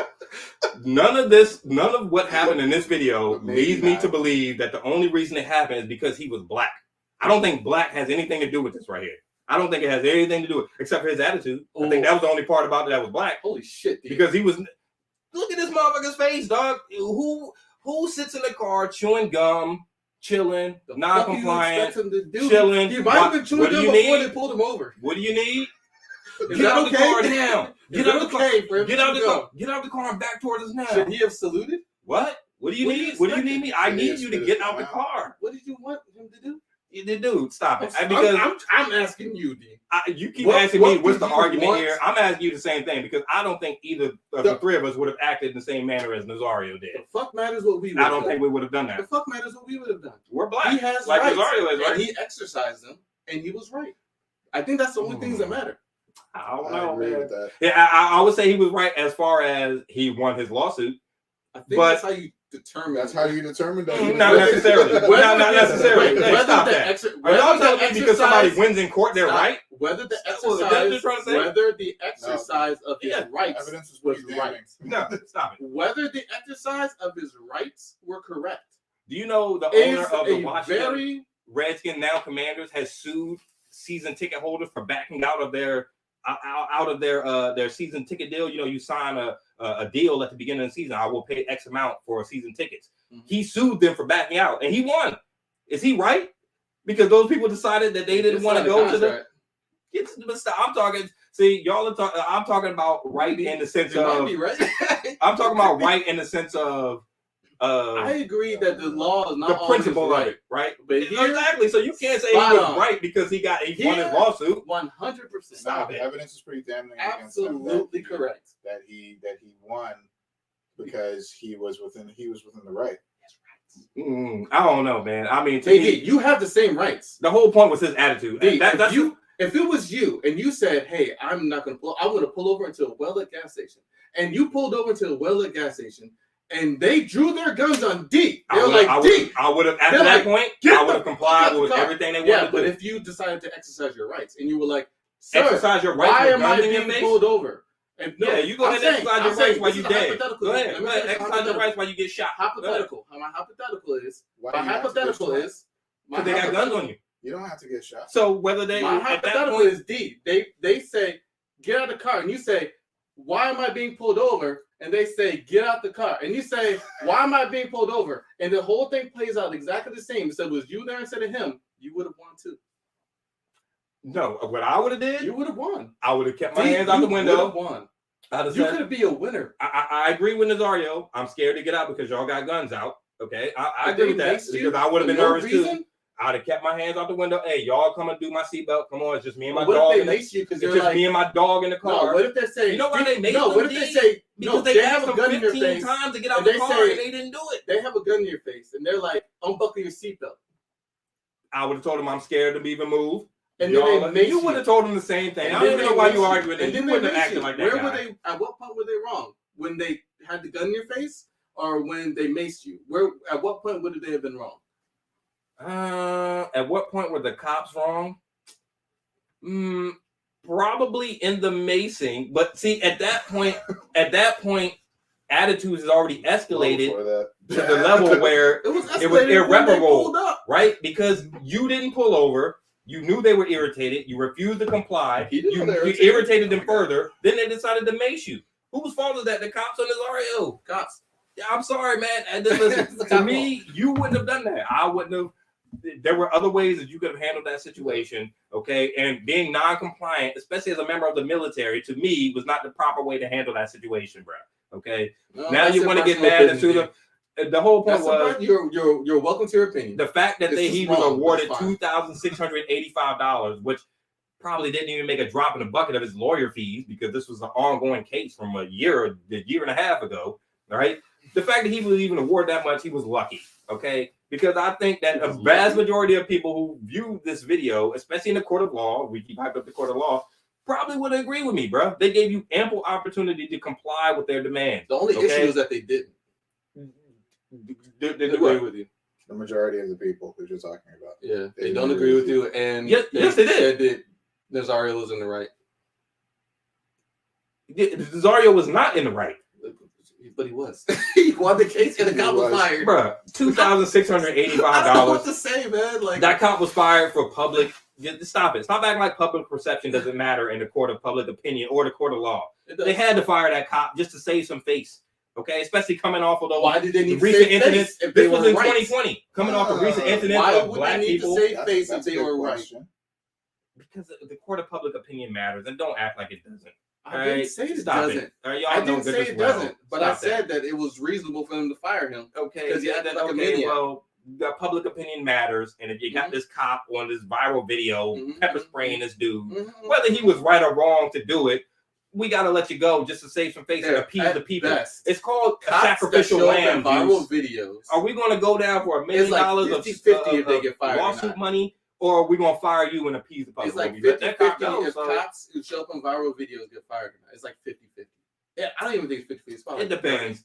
To me, in my public opinion, these cops, your personal opinion, did not do anything wrong. You know, maybe the macing was a little far. I felt bad for the dog because they had a dog in the backseat. I was like, damn, pepper spray the dog inside the car, man. Open the damn windows, man. You know what I'm saying? Assaulted the dog too. But that guy was totally non-compliant, totally combative. Get out there and follow the instructions, bro, and they would have let you go, man. Like, this is ridiculous to me. What if he did that? And I think the thing that set me off and made me want to talk about it on the cast we're doing today is the comments, man. The comments. I can't believe he's being treated like this. Let's do that. Let's do that. I can't believe he's being treated this way. Okay. I can't believe this is. I was just like, seriously, did everybody watch this video? I guess people did because I didn't feel the same. I didn't feel the same as these people did. I'm sorry. Like, that guy had multiple opportunities to get out the car and comply with what they were doing. Okay, you didn't have to be as. Let's read some comments. You didn't have to be as. Let's read some comments. I'm a supporter of police, but this is absolutely disgusting. Yeah. No probable reason for pepper spray or ordering him out of the car. When he was trying to talk the big guy sat there yelling and ignoring him. That guy has a special place in hell. One cop's yelling, "Take your seatbelt off," and the other cop's yelling, "Don't reach in there." That's truly scary. Which is why I left my goddamn hands out the window. I'm not reaching for nothing. Y'all come take my seatbelt off. No, he was getting conflicting directions. Ooh, so either way, you're fucked. They weren't yelling those directions. Just look at the video. They weren't yelling those directions at the same time. All right, like, you had multiple opportunities to make a move, either undo your seatbelt. You could have undid the seatbelt before you cut your cell phone on. How about this? What's wrong with these cops? Power tripping on an active member of the military. WTF, shameful. This is why I love This is why I love police activity. They don't try to force an opinion on you. They don't try to bait you with provoking titles. They just give you a straight body. Police activity is the name. Warning. Police activity is the name of the channel. The hell was at the end? Police activity is the name of the YouTube channel where they posted this. So they post unbiased, straight from the camera videos. So that's where this video came from. So. At the end, both cops tried explaining themselves and tried to negotiate after they knew they had messed up. I'm grateful. At the end, I'm grateful that the lieutenant proceeded to send these individuals to court.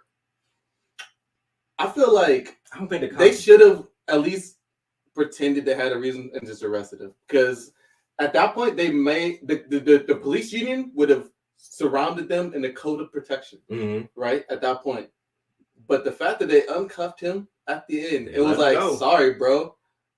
At that point, it was just scared me. It was just a grudge match between them and the cops. Man. They already knew it. It was over. It was over. They probably the other cop didn't get fired. The pepper spraying cop did. So such BS. That was a felony stop. He had his arm out and was asking nicely while Fat Boy over there was screaming at him. The younger officer seemed a little embarrassed to me. Yeah, wow. The older cop did seem like he was really.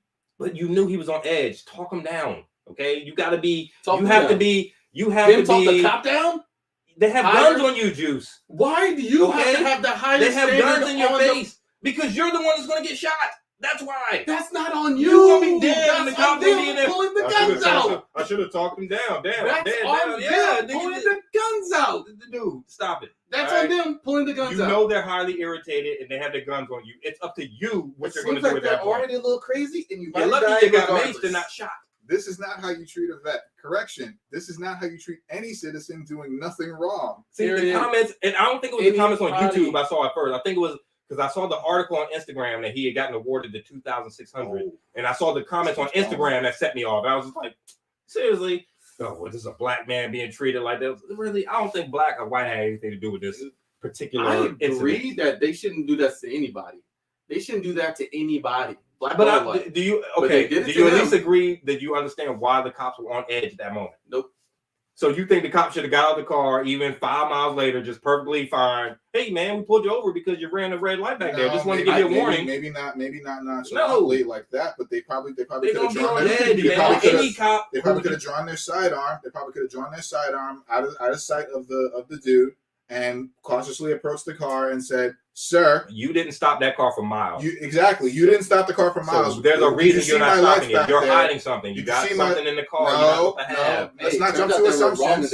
You have to jump to. You're a police officer who's pulling over people that you don't know. You have to jump to assumptions. That means you can shoot anybody with no restraint. No, obviously, apparently you can't even pepper spray him with no restraint because he got fired. Thank fucking God. So you can't shoot anybody with restraint, but you have to comply with the order that's being given. And him being a member of the military is not a lawful order. Crazy that he didn't even realize not a lawful order. If they told him to roll around on the ground, they'd be like, why? The reason this is so long compared to the ones where police actually enforce the law is because they're too busy stammering and stumbling because they realize they fucked up. They did fuck up. All the comments was on Desario's side. All of them, man. But to me, I'm trying to find the ones. I'm trying to find one. That's on the side of the cops. I'm sorry. None of us three here would have acted like Nazario. We would have gotten out of there and we would have complied with those cops wanted us to do. If you know your rights, we would have pulled over from the very jump. We wouldn't have took the cops 5 miles up the street. We would have saw what they wanted. Why did y'all pull me over? It might have ended up differently. Maybe we were on a dark road. Maybe we wouldn't have got to a well-lit gas station. But we would not have reacted the way Nazario did right there. This didn't happen to us. We wouldn't have reacted that way. This happened to someone who knew his rights as a citizen. As a military officer, you got pepper spray. You were the one maced up with your face. Have you never asked the cop why you're being pulled over? Have I ever asked? Have you ever asked the cop why you're being pulled over? Yeah, you have. Okay. Yes. No. What if the cop says, "I'm not telling you"? You know what the cop told me? You know why he told me? Okay, I don't think he's ever told me why. Because I only got pulled over 2 or 3 times. You know what I mean? One guy told me because I had something hanging from my rearview mirror right there. I'm sure it was an incident of profiling. I'm sure it was. That's when I had my cornrows and shit. Mm-hmm. But yeah, something hanging through. I'm like, dude, who don't have something hanging from the mirror out here, man? Come on. But yeah, I asked him before, and he answered you. Now I didn't take the guy on a 4 mile. I won't say chase because they apparently, now according to the story, they weren't speeding. But I didn't make the cop follow me for 4 miles or somewhere. I pulled over as soon as the light cut on, which is I think what all three of us up here would have done. Depends on the situation. I don't think so, dog. Well, Windsor, Virginia, that is kind of country. I could kind of see not pulling over in a dark area, right? Because it ain't like Woodbridge. Now you understand? It ain't like Woodbridge. Okay, but even after you took that cop on the 3 or 4 miles and you pulled over to that well lit area, you still had a chance to comply. Unbelievable. Okay, which is what I think all of us would have did. Unbelievable how many of his rights were violated. Quote: honestly, I'm afraid to get out of the car. Cop: yeah, you should be. Holy shit, he did say that. Says it all right there. He said, yes, you should be afraid. I forgot about that, yo. Oh my God. That means they were trying to murder him. And he was horrified. No. So maybe that's why I think he got going miles. He did say that shit though. He did say that. Yeah, you should be. All right, so can we table all of this shit? Okay. He said that. No, I do remember he said that. That was after the 13th time that he asked him to get out the car. Bruh. Okay, so you had 12 times before that 13th time to comply with the cop was asking you to do. So the 13th time he said, get out the car, and you said, I'm scared. He said, yeah, you should be. The cop was already more highly irritated. You weren't taking control of the situation.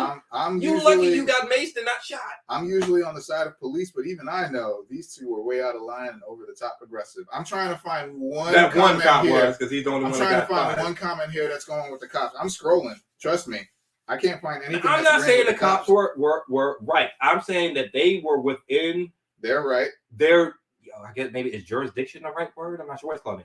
I need a big word. Jurisdiction is a word, yeah. They were within their. She said he gave them a reasonable reason. He gave them a reasonable reason to pepper spray him?